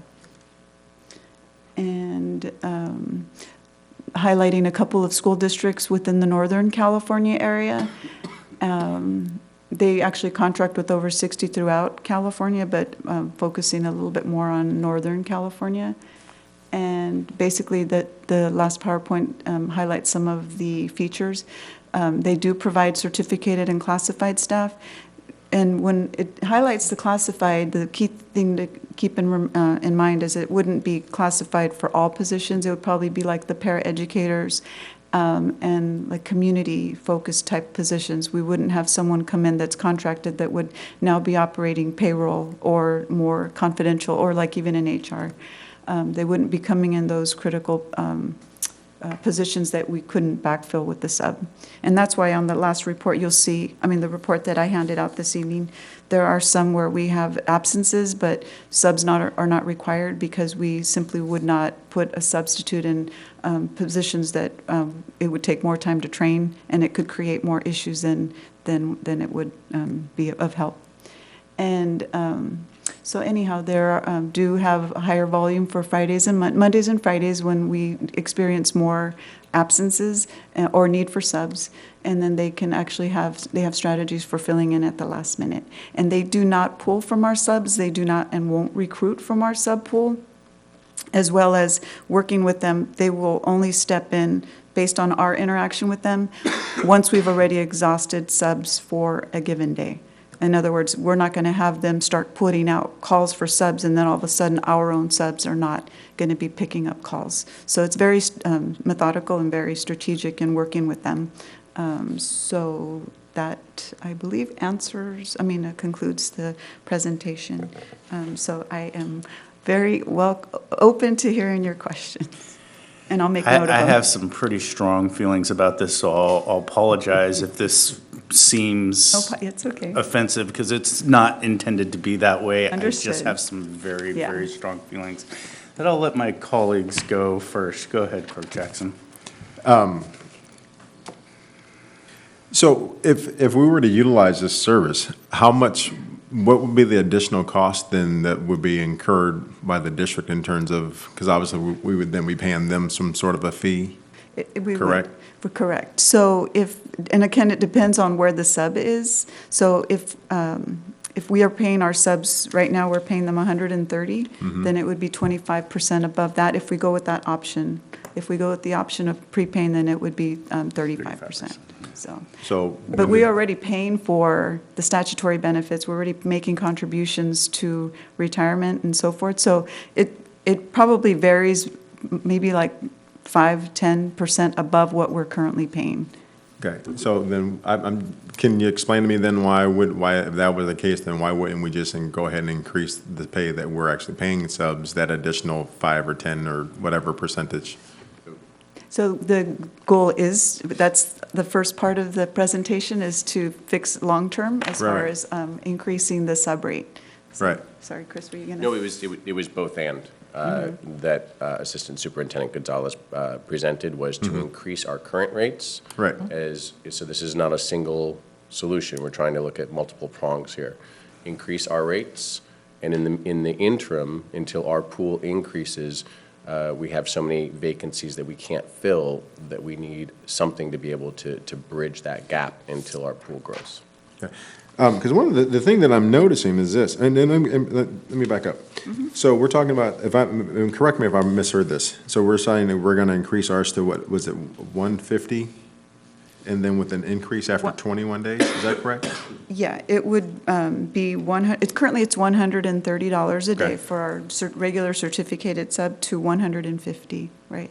And then, because I mean, I subbed for a number of years before I went into teaching full-time. Yeah. And I remember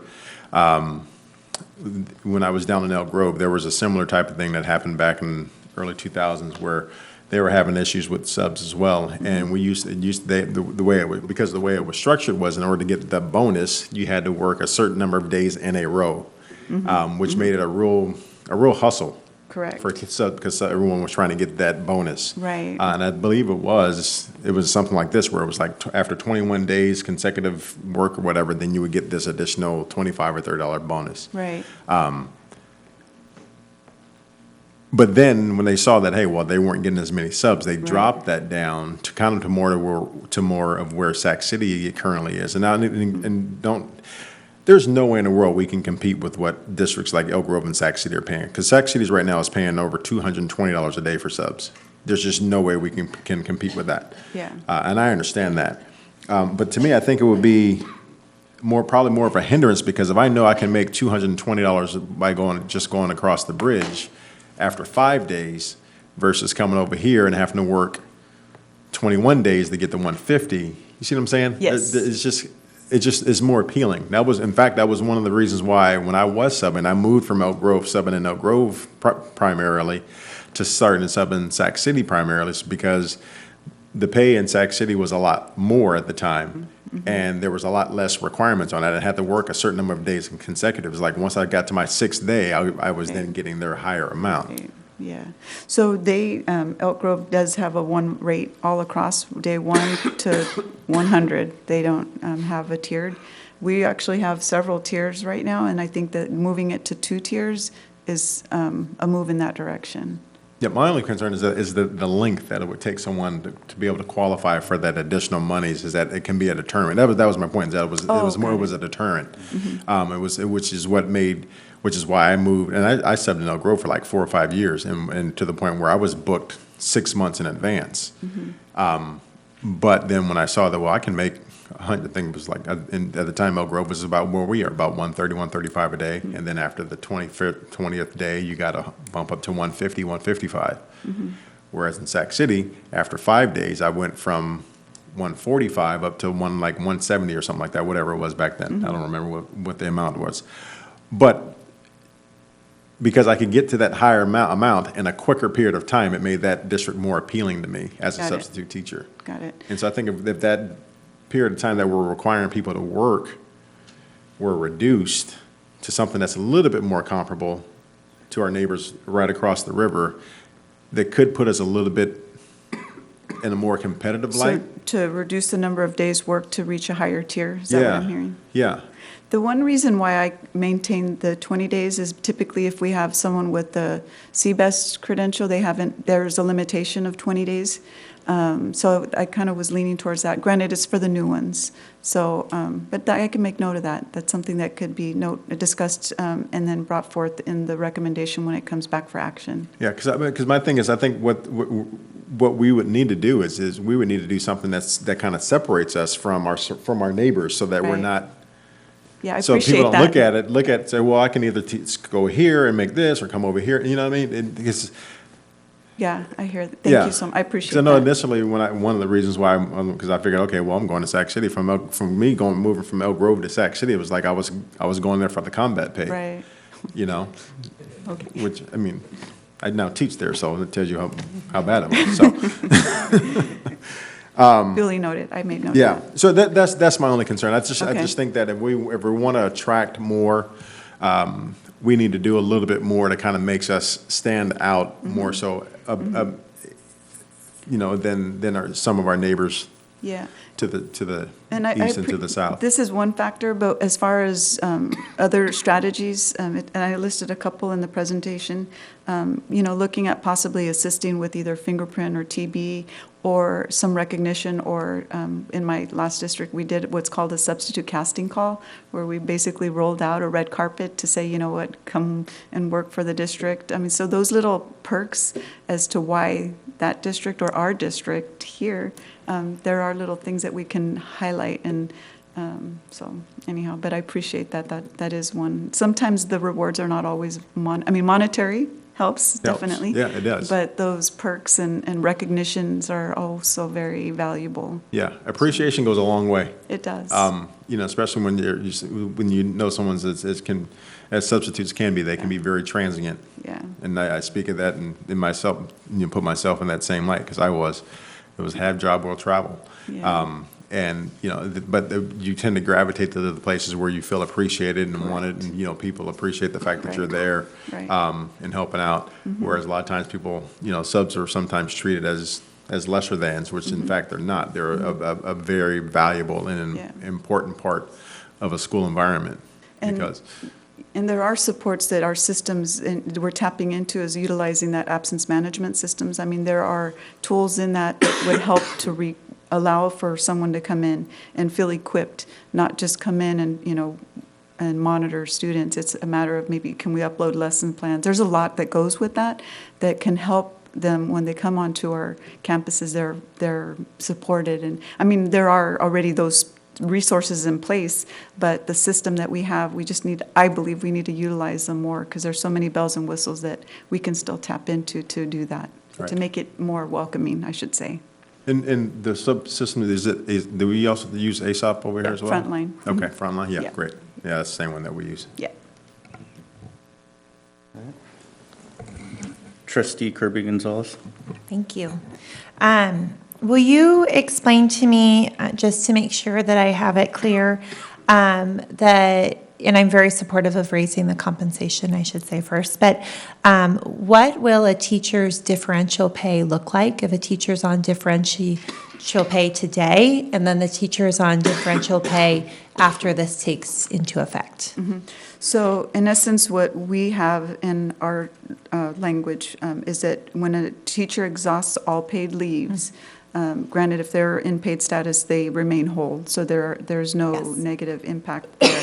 But once they've exhausted their leaves, then our district has embedded the 50%, so they would receive 50%, I beg your pardon, the cost of the sub base without any statutories added to that, up to 50% of their daily rate.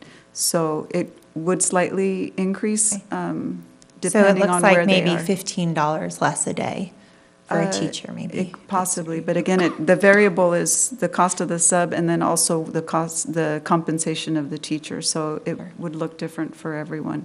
But yeah, it would impact minimally, I believe, but nonetheless, it would. Okay, that's one thing I think about where, to share a story then as well, as I teach at a very hard to staff school in terms of our visiting teachers, and so there is an increase of $25. And we went from splitting classes and teaching, you know, a whole slew of kids because nobody would come, to now we have it full. Visiting teachers are there now always. But that differential does not come out of Rancho Cordova teacher salaries. And so something to think about. If I'm very supportive of this moving forward, we probably have very few teachers who are on differential in this way. But I just think about the fact that we're not increasing their salary, but they would be making a little bit less. And so I would like this not to hit their pockets without more of a conversation in terms of, I just want people to be aware of that. That this means that anyone, and again, there are probably not very many, but a teacher who's on differential would make less money. But I am supportive of increasing this, but that's where I'm a little bit cautious. Noted. Thank you. Trustee Alcala. I'm also in support of increasing. I was surprised with the priest. I think it's gone up. Just a second. Still on? It's like sunk in or something. Did you see that? It's on. Okay, great, thank you. The preschool, you mentioned something about having perhaps working moms. How would we go about that? Because they'd have to be fingerprinted. And what else would be required? The TB. Preschool is a little bit more, there's the first infant CPR, first aid CPR, a couple more other added certifications that are needed for preschool teachers. The ratio is smaller, of student-teacher ratio, but yeah, it's basically the same. It's not the same credential. I beg your pardon, I don't know. I have to get that for you. Would you like me to follow up with that, or at least have it prepared for the next? That'd be great. I was Okay. also wondering, do we see a lot of absenteeism, though, in? I wouldn't say a lot, but there are stricter rules as to the number of ratio. We have to stay within that. And for the 4 sites that we have, then I know that the administrators have been really hands-on to make sure that we stay within that ratio to not compromise the state funding. So I can look into that as well. But I haven't been given an alert that we're having a lot of attendance issues with preschool teachers. Okay. But I do know that it is very driven, ratio-driven compliant. We have to make sure that we have a certain number of teachers for students. And I noticed in the swing proposal, you have like a 95% placement. It's pretty high. It's their assurance, so. Okay, all right, thank you. President Wong, do you have anything to add? Not this time. Okay. Thank you for the proposal, Norma, and I look forward to seeing you again next week, or not next week, Okay, thank you, we appreciate it.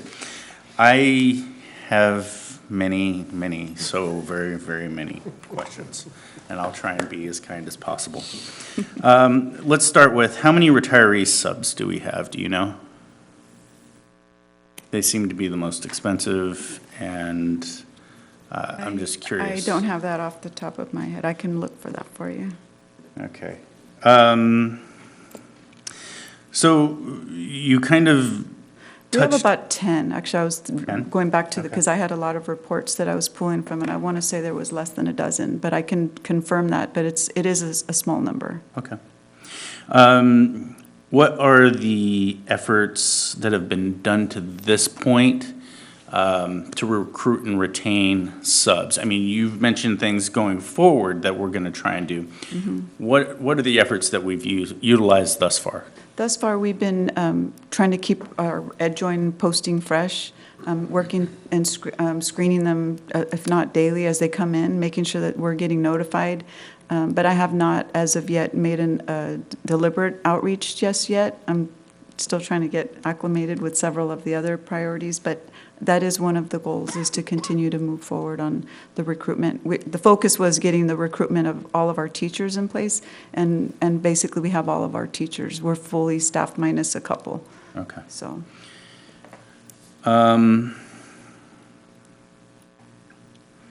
So you said that the payment schedule is kind of a perk for some of the subs, like maybe getting it, every 2 weeks or what have you. What's ours? What's currently our payment Once a schedule? month. Once a month. This seems like a simple fix if we could potentially do that. Wouldn't it be if we could say to our subs, hey, we can get you a paycheck once a week or once every 2 weeks?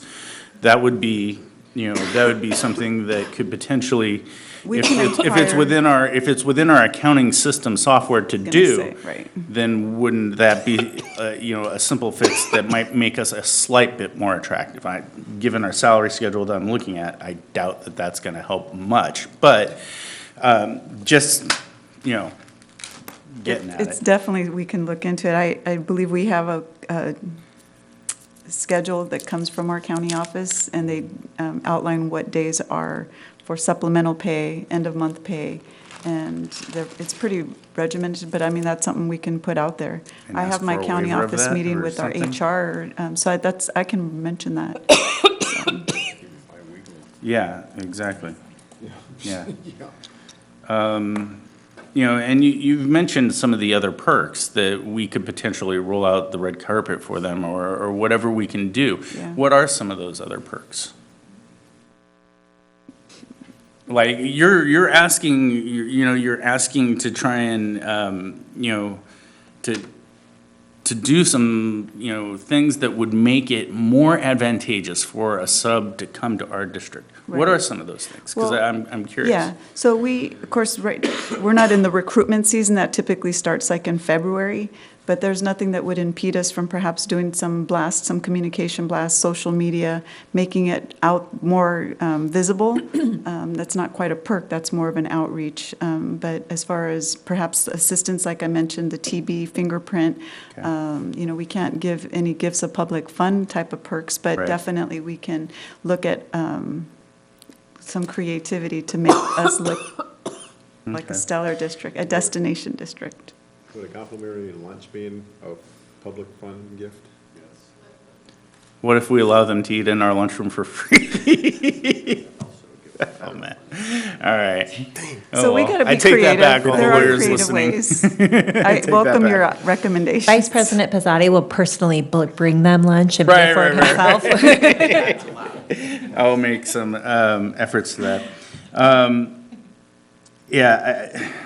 I agree that the amount that we're paying is not enough. My question to you, though, is what amount would be? I'm sorry, about, What's going to recruit and retain substitutes? Well- What is it that you see is going to make us competitive with any other district where people are going to come and want to work for us? That's what I want to know. and I've mentioned a few options. I'm looking at it holistically as well, as I've mentioned with both associations.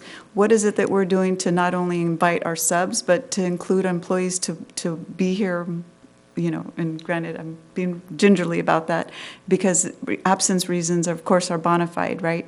But, looking at ways to be more engaging with our current employees so that our attendance rates are reduced. Our absence rates are reduced. As I mentioned, we already have almost 100 gone tomorrow, and not yet tomorrow. But that's both classified and certificated. So it's not just looking at substitutes, it's looking at us holistically as how can we address, attendance. Right. So it's a bigger picture. It is, absolutely. And again, I'm just trying to little by little chip away and try and support the sites so that they are, Right. the administrators are able to do their observations and not constantly, and granted, it's great, but at the same token, in order for them to be effective leaders, it's helpful for them to be visible and present as administrators at the site. So you mentioned there's several things that we haven't tapped or tried yet. Can you tell me why? In order to... I can't. I heard I can't say that excuse that I'm new anymore. No, you've got like 6 months. No, that one's out the window. That's Yeah, I out the can't use window. that. I can't use that anymore. But it is something that Previous process. What was previous process? What were the things used before you getting on board? Can you tell us why that there was, or was it just that's the way it used to be? To be fair, equitable, so this has been something that has been an issue Historic. Since I've arrived, right? Okay. Has it risen in urgency to the top of the heap all the time with all the issues we've dealt with over the past 18 months? I would say no.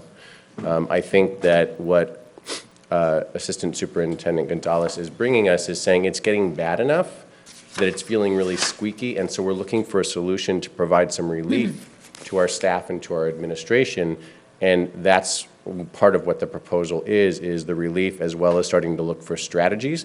Do we know what all the strategies are when it's risen to the level that we have to start dealing with it right away? No, but we're looking for some relief right now. Okay. The teachers are, the administrators are, and human resources is. To try to be competitive in this economy with what we're surrounded with and as far behind as we are, and to solve the problem tonight, I don't think is what's being brought to you. I don't think no, certainly not. It's relief. And if I could mention too, that the district, this year is the implementation of the reductions that were made last year. So Correct. the reduction of staff has also been a contributor to this, Right. this issue. So it's navigating through, the shifts of work that is still there, with the staff that have been reduced. So there's several variables, so I apologize, that's not that I don't want to answer your question. I get it. I'm still trying Trust me, to navigate through, trying to make sure that we have teaching staff in front of our kids. I am all in favor of raising the substitutes' wages in order to get to something that will recruit them. Yeah. To get them into fill those vacancies. I am absolutely 100% in favor of that. Thank you. I am absolutely 100% opposed to outsourcing jobs, which is what the first thing that's being proposed here is. And I cannot get behind that. And I absolutely will not. I'm sorry. I'm trying not to get fired up about this, but Too late. yeah, I am a labor lobbyist. I am a union thug, so to speak. This is what I do. I do not allow people to outsource jobs. And especially when I see the first thing that we decide to do is when we come to the board and talk about solutions, potential solutions, we're saying, okay, yeah, we're gonna raise the wages. Great. I'm all in favor of that. In fact, I would be in favor of raising those wages more if it's going to get us more jobs, more people in those seats. But then your next step is, let's create a registry of subs that we're going to pay an additional 25 to 35% more for, and outsource these jobs. It's a temporary Band-Aid that doesn't fill the void. And I understand that they're only going to be used in the last and worst case scenario. I get that. But that is still doing it the wrong way. That is not what we should be doing. We should be getting those people here. And what do we have to do to get them here? Do we have to work with our unions? Do we have to work with, do we have to work with subs and do a better job of recruiting? And actually, is this a priority? Is this a number one priority? And if it is, then what are we doing about going out and making that happen? Because that's one of my top concerns. I don't like seeing outsourcing, and this really, really triggered me for some reason. And here's the other question is, what happens if Swing can't provide the subs that we need? That's the question. So we're asking for them to provide a certain amount of subs, right? If we did, for example, contract with them, they are supposed to go out and make a call for subs, right? Just like we do, right? We're gonna make our call first. We're gonna tell them, hey, we need 15 subs today. What if they can't what if they can only get us 5? That would be a conversation with them, absolutely. I mean, I'm not certain that they're going to guarantee. They have data that they said that they have a 95% fill rate. So, I mean, again, this is information, and I'm receiving your question, so I will definitely I entertain those understand, with and them. that's why I'm Yeah. trying to say, please don't take offense to this. I'm not trying to be offensive. No, it's good. I'm totally I get receptive really to- triggered about this, Yes. and Superintendent Luna and I had this conversation earlier today, and I'm trying to keep it together. But, so anyway, I will pass on the rest of the information. I am wholeheartedly in support of raising the wage that needs to be, especially for the preschool. I mean, that's almost criminal at this point. I was just going to say, you did mention you had spoken with both classified and certificated leadership. Yes. What was their response? They understood, and they recognized that that there is that need. I highlighted that we have issues with attendance. What can we do to support to improve better attendance, thinking creatively. And I talked about maybe implementing a wellness committee and wellness plan. That's one of my priorities. When an employee feels well, and we have exercises or walks or what have you, other incentives for wellness, people are more inclined to come to work and less inclined to get injured via workers' comp. So Mr. Buskin, I don't know if you wanted to comment, but I did speak to it at the WSTA or Labor Relations last month, and also with CSEA. So they are aware that it's been of a concern. So as far as, and I appreciated that input as far as working together to try and, in fact, I even mentioned that, can we work collectively to try and resolve this ongoing concern or issue? So. I know the kids, when they have perfect attendance, get some sort of reward. I was thinking the same thing. I was thinking about that. We have to have a conversation about that, or recognition. Is there incentives you can add for, 0 to 5 days missed or something like that? Not that that's a contractual issue that could be bargained, just saying, but. But it's been placed before them. They are aware, and we have had conversations. So, again, it's coming. We have our meeting in, a couple weeks, so we'll continue to brainstorm. In fact, I think we have a meeting before we come back to the board. So we'll definitely put this as another agenda item to continue that discussion. Thank you. Thank you very much. So in closing, I just want to first say I want to thank Assistant Superintendent Norma Gonzalez for taking this on, because I directed her to. Again, I'm sorry, Norma. And I said, we have a problem that needs to be addressed, and it's brewing. And these options, that's where she first looked at the salary schedule. So if I could just kind of wrap up, just want to make sure that we're capturing what the comments were tonight. In regards to the salary schedule, I understand by looking at the salary schedule where some school districts have put the increase, the bump, versus, instead of waiting for 21 days or 20th day to get that bump and to make it a sooner bump as, a way of holding our subs. Increasing, I think, the salary schedule will help. It's not going to be the answer. There is no answer. There is no answer to fix this problem across our state. But what we're trying to do is keep one thing. The only thing that we have in mind is one thing. We need to help our classrooms that are not getting substitutes. Mm-hmm. And when I have a school that has 8 staff members out on a Friday, I only have one principal, with the assistant principal gone on leave. And that one principal cannot be in 8 places at one time. That being said, these are just, I don't want to call them a Band-Aid, because these are measures to move towards a better solution, because the solution that we're trying to get to is get people to cover our classrooms that are qualified to actually substitute.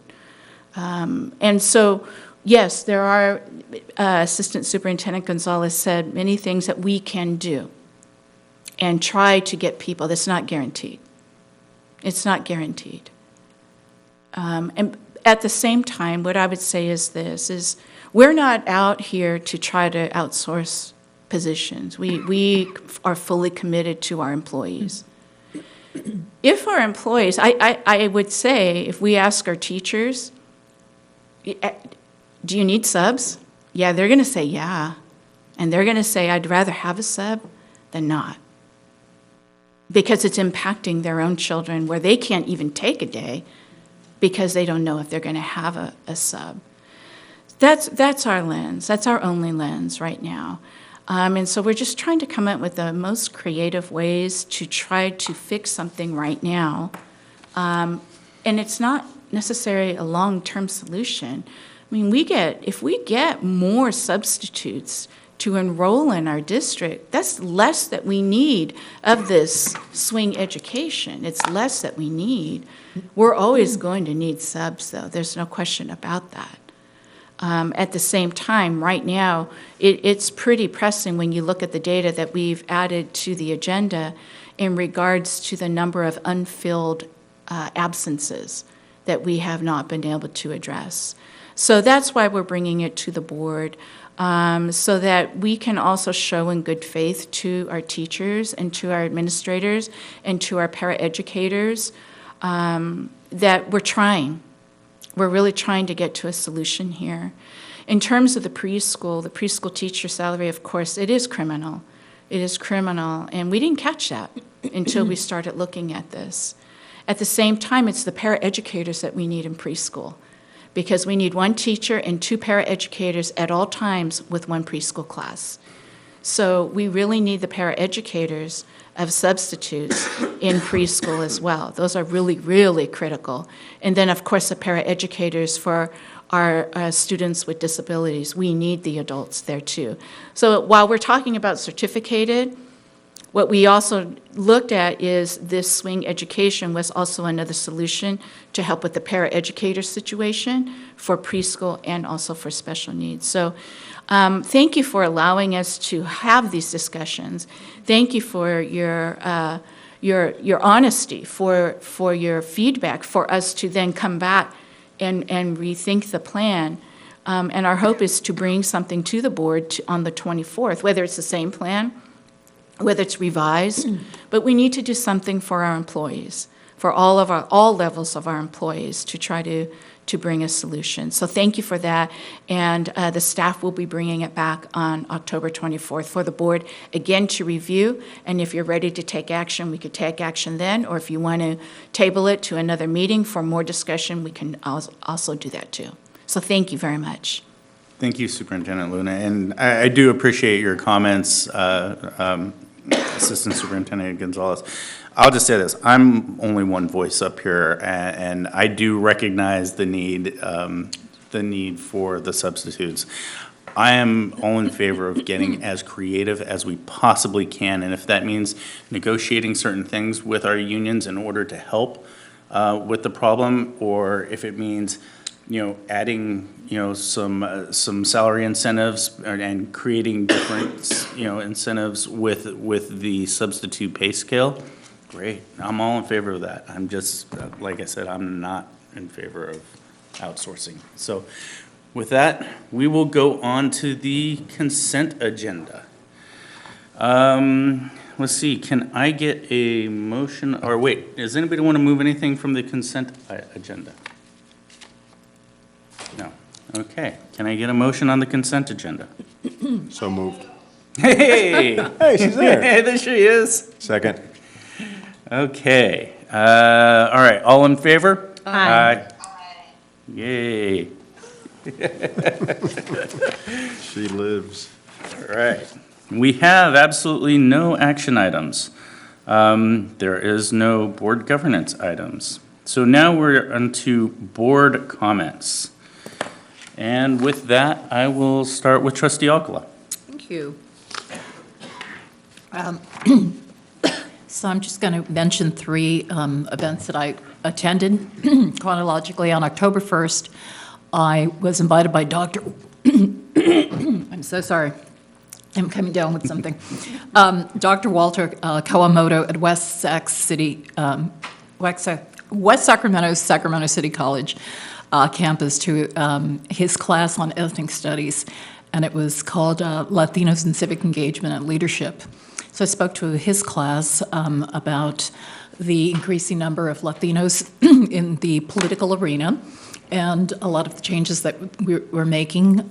We talked about the ethnic studies that is going to be hopefully a mandatory requirement, not just in colleges, but also in high schools. And we talked about the importance of appreciating each other's cultures and leading at least to a road to tolerance. We talked about some of the local electeds here, examples like Martha Guerrero, who's on our city council, and some of the, statewide officers as well. They were very much interested in getting involved with the upcoming elections in 2020, and we gave them some resources to where they could go. So it was really great to see these young people really active. I asked how many were registered to vote, and I think every single one of them raised their hand. So it was a great experience for them also to share what was important to them. And some of them are actually working on the 2020 census. So that was really great to hear that they're already engaged that way. Then I attended the NALEO Policy Institute on School Governance in Chicago. That's why I wasn't at our last board meeting. It's a very good session, many sessions that I attended. We had school board members from different parts of the United States that attended.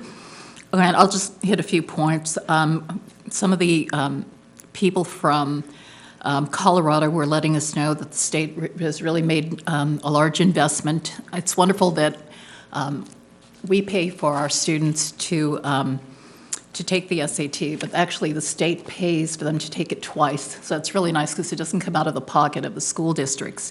And then all the AP classes that they have, any student can take them. They don't necessarily have to qualify to take AP classes. And what they have found out when they passed this last year was the number of Latinos actually increased twofold. So that was really good because a lot of times they have been excluded from AP classes, just simply because of their last names. So that was, it was interesting to hear that. And then Texas came in. San Antonio has a great program. Apparently there they have full-day kinder. And this has been fantastic. Yes, it's something that we've talked about a lot up here. And it's simply because, their legislative bodies have allowed that to become a reality. So California legislators hear what's being said about Texas, of all places. And then, where were we? Oh, Indiana. Interesting, the lady who was appointed by the governor in Indiana talked about a new program that they're rolling out through the Department of Education. I guess she heads the Department of Education. And she was saying what they're doing is they realize that there are a lot of tech jobs that go unfulfilled. I know here in California, we have something like 30,000 tech jobs that go unfilled every year. And what they're doing over there is they're aligning with business owners in the technology field. And what they're doing is they're aligning that curriculum in class as quickly as they can so that their students, whether they be high school students or college students, depending on what type of job they want, they can just go in directly into a job right after high school because they actually have the skills necessary, So one of the things that a lot of people were saying is, we do things a lot in the old way, in the education system. And sometimes they're just not working. So sometimes we have to just rethink the whole thing. And it's sort of a hard pull because, you have to sort of adjust the way of thinking of the way the education system should run. So we see a lot of new innovation coming in, and the only thing about the Indiana model was that they don't make this available to undocumented students. So that was very disheartening to hear, especially to a room full of Latino elected officials. And then I attended the California Latino School Board Association this last week, and that was really fantastic. Let me get my glasses on because I made some notes here. Not the only one who needs glasses, Kobe. Okay. Okay. Let's see here. Ethnic studies, of course, was the big issue. It's a 2-year bill now, but actually there are 3 bills. One of them, as I said, was kinder. One was the actual curriculum has been somewhat controversial because the ethnic studies was really geared towards marginalized communities that don't get mentioned a lot, the African American, Latino community, mentions of the LGBT community, mentions of Islamophobia, for example, that go unaddressed in other curriculums. We had Senator Allen opposing it at one time because he felt there wasn't enough included about anti-Semitism, but since then he has come to terms with the department's recommendations, and he no longer opposes it. So it looks like a very good bill. I'm a little dismayed to hear that the California Latino Legislative Caucus is not more strongly behind this. You would think of all folks that that caucus would be behind it. So I want to encourage those members, if they get a chance to hear me speak, that, you know, they get behind this. This is really important. And let's see, keynote speaker for their luncheon, civic engagement luncheon, was Carlos Alcala, who's my husband. So Carlos gave a very interesting chronology of Latino in the education system. Let us know that, you know, even in Texas, one of the reasons many Latinos didn't get very much of an education is because they actually had a law back then where Latinos couldn't go beyond the 6th grade. So if they wanted to go beyond the 6th grade, they had to actually go out of state to get more of an education. It's one of the reasons there were a lot of barriers in those days. And we talked about civic engagement, the number of Latinos who, you know, actually make it through college is very low. And one of the reasons for that, you know, is because of the economics, you know, and then some of the presentations that I attended, we had some wonderful students that came in and played jazz during the entertainment luncheon. And we had others that were in mariachi. And what we're finding out is that students who actually take music, and I look at Superintendent Luna up there giving a rah-rah, they do much better in mathematics. They have found that out.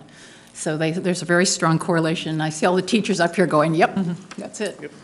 So let's see, real quickly, because I know others have a lot more to say. One of the questions that they did ask, one of the sessions was on LGBT students, and they were asking, you know, we realize a lot of clubs are out there, but how well trained are our teachers in dealing with LGBT and gender identity? And I didn't know, so that's one of the questions that I sort of pose out there, you know, what kind of training that we actually give to our teachers here to address, you know, those issues. And then, let's see, there was a great presentation by a professor from, and I'm sorry, I can't remember his name, I have his card, from Long Beach. And he gave a great presentation on African American and Mexicanos. And he said, you know, you often hear about the fights that go on between African Americans and Latinos, he says, and actually he says, I'm here to tell you that they have a long history of working together. So he brought a lot of great historical footage and referenced a lot of books where how active the African American community and Latinos were during the Mexican American War and even beyond. It was a great presentation, and I would like to invite him to maybe come and address maybe one of the classes. He said he'd love to. You know, he's a professor, as I said, in Long Beach, and the presentation was very, very powerful and very good. And it was very inspirational because we had a lot of the Puentes students. And Puentes is a wonderful program for a lot of young Latino students. There's a lot of camaraderie, and many of the Puentes students do very, very well in school. They're really motivated, and many of them go on to college. Actually, all of the ones that we spoke with had gone on to college. One young lady who spoke was going to UC Santa Cruz, but the sad part is she said that when she first started school, you know, she only spoke Spanish, and she had a really tough time in school. Even when, you know, she made some good papers, she would have people telling her, like, you know, you need to actually think about taking a home economics class. And she'd say, well, I want to go to college. And say, well, what do you think the possibility is of you going to college? So it was really hard to hear that there's still some people with those very antiquated ideas of, you know, who or what Latinos should follow and what paths they should follow. So it's great to see programs like the Puente program, you know, really instilling pride and incredible ambition in our students. And then the other thing I was going to mention, let's see, was studies. Oh, yes, the census, how important it is for just school districts to really encourage Latino students to have their parents participate in the census, because it's so critical to make certain that everyone is counted. And there was so much more. I brought some literature back, the California English Learner Roadmap, a middle school teacher's toolkit. Linda, I'm going to give that to you so you can share it. We also got the majority report, and I have a ton of other literature that's really great, very comprehensive programs. Some of them overlapped, but it was a great experience, and I'll stop there. Thank you. All right, thank you, Trustee Okla. Trustee Kirby Gonzalez. Sure. Thank you. I recently, well, let me see, where should I start? I will actually start just with the basic thing. And I realize as a educator, fire drills happen all the time. They're part of ed code. It doesn't really feel like a very big deal when we have fire drill kids go out. But I realize now with social media for our families, it is, and it's turned into that. And so there was an update that one of our schools recently did have a fire drill that was unannounced, and parents got a little note through their phone, and then when students were released back, got a note again. And I can't tell you how many people came up and thanked, said, I really appreciated getting this technology for something that 5 years ago, we wouldn't even thought to tell them about. But our families drive by our schools and they see kids out and they get anxious, they get worried. And so I appreciate that. And I think it's a good note maybe for a common practice to have that, because parents all speak all across schools, and they like to have similar communication. And so I think that was a good piece from the district. I also wanted to bring up, I just met with River City High School Student Senate, and love meeting with our kids. They're the most candid group that there is. I think just like we heard here, in terms of where you learn the most information is from your students. And they talked a lot about, many things came up, but I'll bring up just 2 points. And one was, I believe we had talked in here maybe a year or so ago about the laws around having feminine hygiene products in bathrooms. And the students said that had been abused, and that students were kind of, trashing things, and they weren't able to keep feminine products anymore in the bathrooms. And they said it was actually one of the boys who was the most vocal. He said, I need to stand up for the females in the room, and that it is too much of a burden to go all the way to the office to get feminine products from the nurse's office, but could each wing and each pod in the high school have a dedicated classroom that just had a little note and they could go in there. So I love that our students come to us with problems and then with solutions that are very tangible.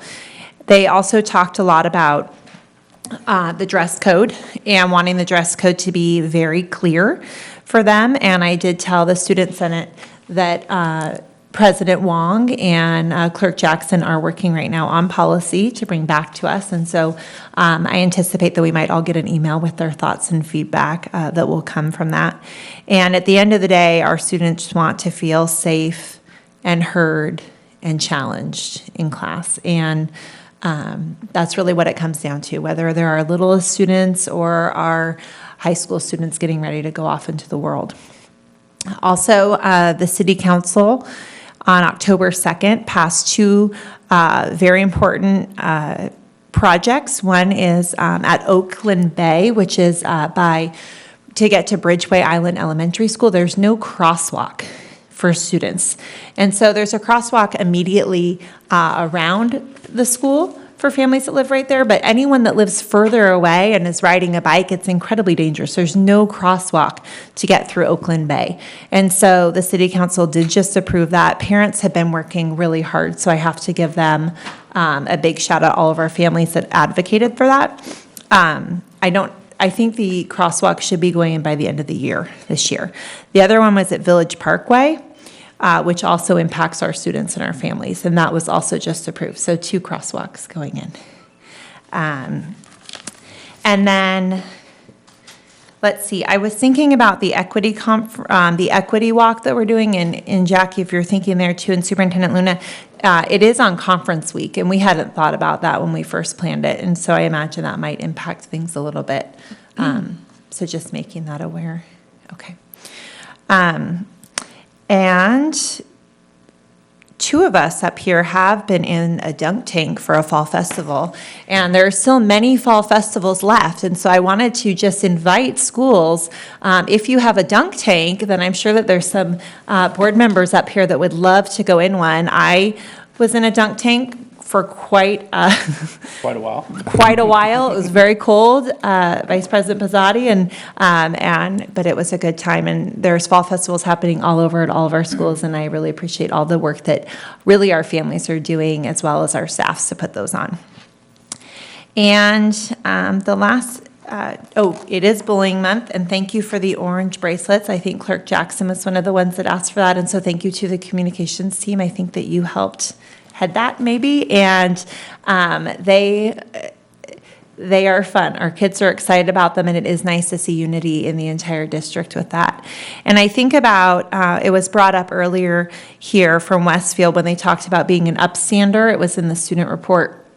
And I think that that's part of this month. We talk a lot about bullying prevention month, but I heard a family recently say to me, my kindergartner was pushed and they were bullied. And well, no, they were dealing with another kindergartner with an impulse control problem, and it was a one-time thing. And bullying is very different. It can be very quiet, very silent, and very targeted. And so I think that it's very important to have an awareness around here, but it's also more than that. It's just about being kind this month in terms of what we think about in general, and being an upstander, and you see something, you say something, for students in our schools to have acceptance, kindness, inclusion. And I will end with October is a busy month. I read recently that it is a month where the statistics start to go up in terms of behaviors on campuses. And I know that it's a full month too, packed full of everyone working hard. And I think when stress goes up, the learning goes down, and it affects everybody. And so I want to make sure that we're all taking care of ourselves, and we're taking care of our colleagues as well, and our principals and everyone on our campuses, and that we're checking in with each other because it can be a busy, and this is a very, very demanding and hard field to be in. And it's hard to even explain sometimes all the things that are going on in your mind in a day. And then what goes home with you to your family, as was brought up earlier. And so practicing mindfulness as adults, and even with our students, I think can go a long way. Thank you. Thank you. Clerk Jackson. Well, I too had a opportunity to attend the fall festival. Fortunately, I wasn't able to get into the dunk tank because I was flying solo that night with my children, so I was able to avoid getting into the dunk tank. Otherwise, no one would have been able to watch my 3 daughters. So sacrifices we make. I don't know. Yeah. But I want to say thank you to Superintendent Luna and the team that she brought over to visit the schools in Sac City to see the inclusive practices in action. I know after the visit, in speaking and debriefing with my principal, she was very impressed by the level of questions that you guys had, and hopefully it was able to shine some light onto the positive things that can happen when we actually use inclusive practices with all of our students. And because again, it truly does pay dividends in spades. And I understand there was a request to bring back some teachers, so I am looking forward to that. And actually, I would extend the same invitation to my board members that if you guys would like to come over, it would be great for you guys to be able to come over. You can with the next group to kind of see how things are done and how exactly what inclusive practices looks like in action in a school setting. And you can really see the benefits that it pays off to not only to the students with the IEPs, but also the students without it, to see how well the students interact and how well they treat the students that, when you're sitting in a classroom with 35 kids and all of a sudden you look around and there's 2 kids with autism, you wouldn't even be able to pick them out of a lineup because it just works really. It's just that awesome of a process. So again, thank you guys for coming over and doing that, and I hope to see everyone else again in the very near future. And I also want to something came to my attention during the course of the week that was a little bit concerning to me, and it's just want to hopefully shed some light and help some folk onto this. Is that we need to understand that we are that education in this country is a right. Children are entitled to an education, and it's our responsibility, and particularly I think as a board member, and particularly as people in the education field, is our responsibility to make sure that we do everything physically possible to ensure that all students have access to the education in which they deserve. And we should not do things to try and hinder or slow that process. And so in dealing with our students, I wish people would keep in mind of the circumstance, and this is what I mean. I try and treat all my students this way. How would I feel if that student was my daughter? Would I want someone to do to them what I'm about to do, how I'm treating this student? And that should be the mindset when we're going into situations. And so I want to thank Sue for taking care of a situation last week for one of our families that honestly, it could have gotten very ugly. And fortunately, Sue stepped in and really took care of this family and assured them that their child was going to get the help and the services that they needed. So really wanted to thank her for that. And, and again, it's not a knock on anybody. It's just that, hey, we need to make sure that we are doing everything we physically can to make sure that all of our students are being served in the way that they need to be served. And that's going to be different for everyone. That's going to look different for everyone. And it's another situation that kind of came to mind, and as we're kind of going through the process and things of going through it in the conversations that we had earlier this evening, is that seeing all of the administrators here tonight. I was looking around this room and what I saw was a pretty damn good team of administrators that are leading our schools in this district. And I have not met every single one of them. I've met just almost all of them individually, but in seeing all those administrators in this room, I'm like, you know what? I see people who definitely have the best interests of our students at heart. And I hope that we are putting them in a position where they are able to be as successful as they possibly can be. Because I think it's important that we are making sure that we are giving our administrators the tools and the resources that they need for them to lead our schools, not just to manage our schools. There's a big difference between having an administrator who is a leader on their campus versus an administrator who is just managing their campus. And in light of some of the conversations earlier as far as the substitutes and things like that, I think sometimes our administrators are falling into the role of just being able to manage their campuses and not being able to lead their campuses. And so I think, again, we need to do everything that we possibly can to make sure that our administrators are getting the things that they need so that they can be the instructional leaders that we so desperately need on our campuses if we are to continue to move our schools forward, to continue to make our teachers the best teachers that they can possibly be, and therefore giving our students the best education that they possibly deserve. And to that end, another area of concern for that is, is with technology that we're asking for in our classrooms, and that would be something that I'll ask for as when we get into future board items, is a report as to whether or not we actually do have all the technology that was going to be required, that we're being asked for, in order for our teachers to be able to do their jobs in the classrooms. Because a lot of the new curriculum that are coming out, requires a lot of technology, and do we have the technology available to be able for our teachers to be able to utilize that curriculum in the most effective way possible? And I don't know if we do or not. It's funny because I think a lot of things on my notes were channeled by different comments and things like that tonight, that being one. Mr. Cruz coming in tonight and speaking about the athletic situation of River City. That's something else. Again, I would like to have a status update on that to find out, okay, where are we in that process? What things can we be done? What is our plan moving forward? I mean, it's been about 6 weeks now. Yeah. Since Vice President Pizzotti and I and Dr. Phillips went over and took a look at the athletic facilities over at River City. And even since then, we've had more issues that have come up. The sound system at the football stadium and the gym. Those are things that need to be addressed. But what are those things? What things can we do now to try and rectify those situations? And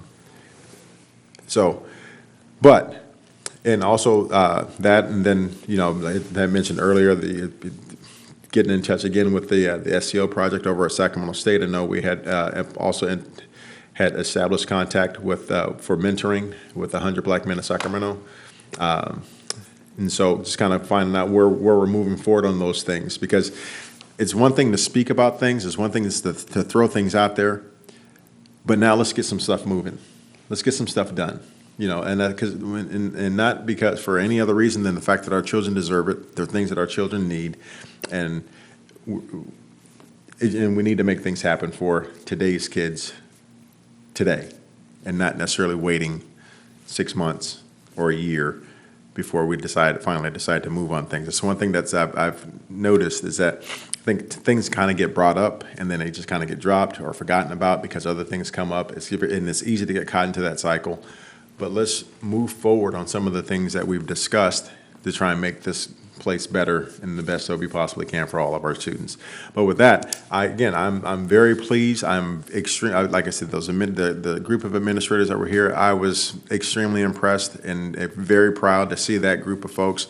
And Superintendent Luna, if there was any doubt in your mind of whether or not you had the folks in place to do the things that need to be done, there should be no question about it, because I firmly believe 110% that you have a fantastic team with you now to help do some of the heavy lifting that is still yet to be done in this district.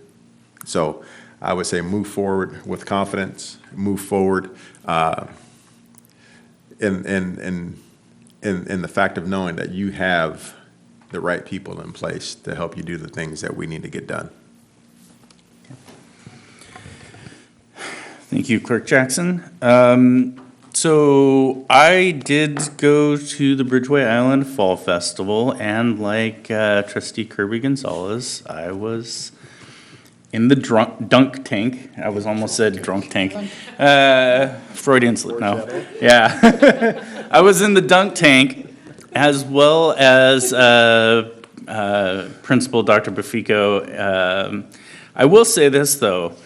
I didn't take any cracks at throwing at either Dr. B or Trustee Kirby Gonzalez. However, I will say that Dr. B did take a crack at me. So I just wanted to know that I got that memorized and I know what's going on. So I wanted to also say thank you to our administrators for coming out tonight. I can't thank you enough for all the hard work you do and the incredible strain that you're under in running, this ship and keeping it afloat. It is incredibly difficult. It is absolutely incredibly difficult. So, is Jackie crumpling papers so I don't forget her? Is that what it is? Put the chips down, Jesus.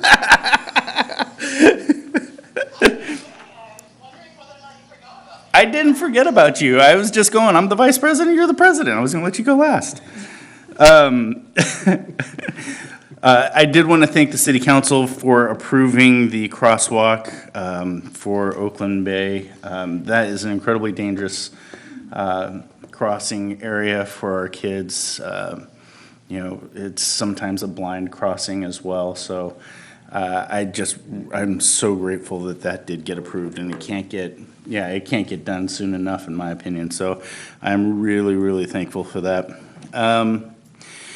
I just wanted to say there was a huge turnout at the Bridgeway Island Fall Festival, and I'm going to try and make the other fall festivals as well. I absolutely loved seeing all the vendors there, but I loved seeing how many parents showed up. That was really great. That was absolutely awesome. Seeing how many parents were there to support their kids and to support the fundraising efforts. So it really did me do me proud to see all our families show up.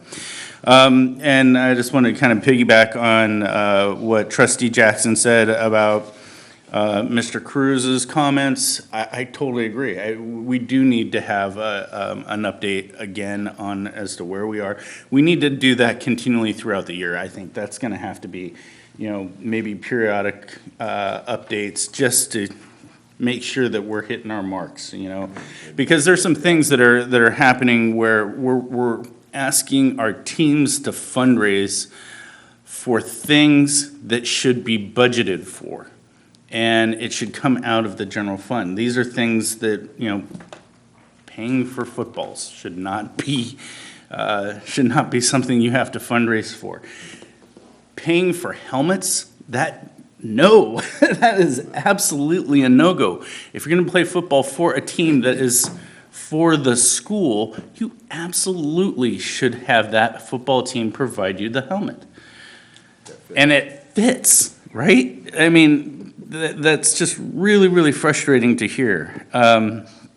So, yeah, that does kind of get me fired up, and it, I do want to keep that going, and we definitely want to keep that that conversation and that eyes on the project going. And I do again want to apologize to Norma. I am really fired up about that issue, and I will say that it's probably not you, it's more me that has to deal with. I'm negotiating a contract with the state right now, and we're dealing with issues of mandatory overtime. And mandatory overtime is when you're forcing a staff to work more than 8 hours. In our case, you're forcing to work 16 hours in a day, and what it tells you is if you have mandatory overtime, if you have to work staff a mandatory shift over and above their 8-hour shift, then you don't have enough people to do the job, right? So what are you doing to rectify that situation? Are you increasing salaries enough? And so this is where we are, and we're getting stonewalled from the state, so I have a little hostility. And they also wanted to outsource jobs. So they wanted to bring in a registry. So it's not you, I'm triggered for other reasons, and I apologize. So with that, I will say, President Wong, are you still there? And would you like to say something? I am the voice from beyond. I will keep it as short as possible. I actually was invited by Dr. Pan to be part of one of his community meetings in regards to public charge last week. And although public charge does not directly impact education and whatnot, I think the chilling effect to families really will actually have long-term impact in regards to access to our free and reduced numbers and a number of other things, our ACEs enrollment. So I just wanted to kind of flag that for folks. But I started with how proud I was in terms of Washington Unified also being one of the very first school districts in the state to become a sanctuary district. And so that's been kind of something that I've been really, really proud of in my tenure here. So kudos to us for always putting families and children first. On the note of, looking forward to supporting young people's futures, I want to remind folks and invite the entire board that the Mayor's Commission on Climate Change High School Student Summit is going to be hosted at River City High School next Saturday, 9 a.m. to 1 p.m. And so I think it's a really great opportunity for our high school students to actually get involved. I know for my daughter, she's really actually at the ripe old age of soon to be 11, is really concerned about climate change and what's going to happen in the future. So I think this is a really great way for all of our students, not just here in West Sac, but in the region, to actually think together, work together, build those relationships, to actually really plan together about how they will actually tell us what to do in terms of supporting the climate change efforts that are happening right now in the region. And lastly, as a reminder, is that I know that our budget study session is coming up soon.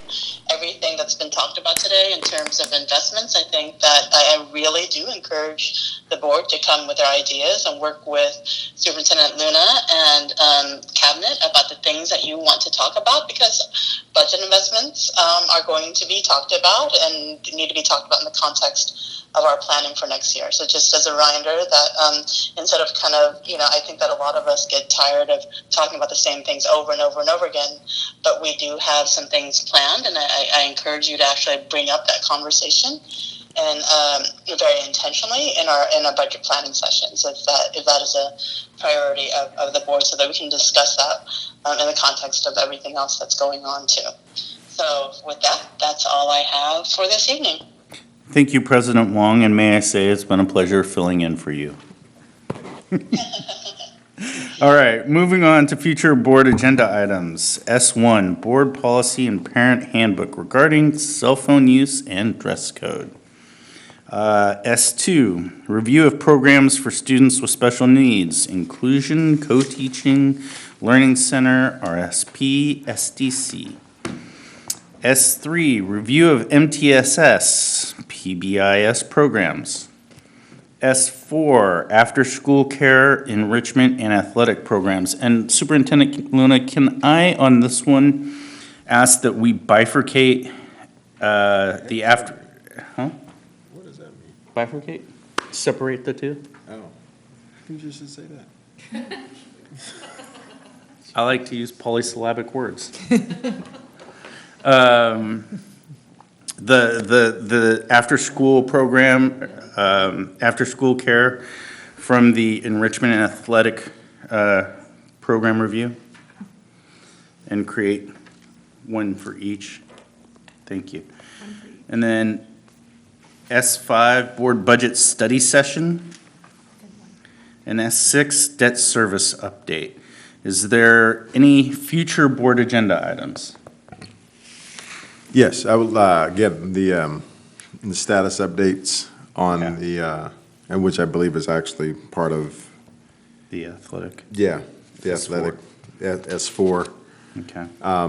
But then also status updates on where we are with the mentoring that we had got up with 100 Black Men, and then also a more or less I guess a status update on I guess it would be on curriculum and technology.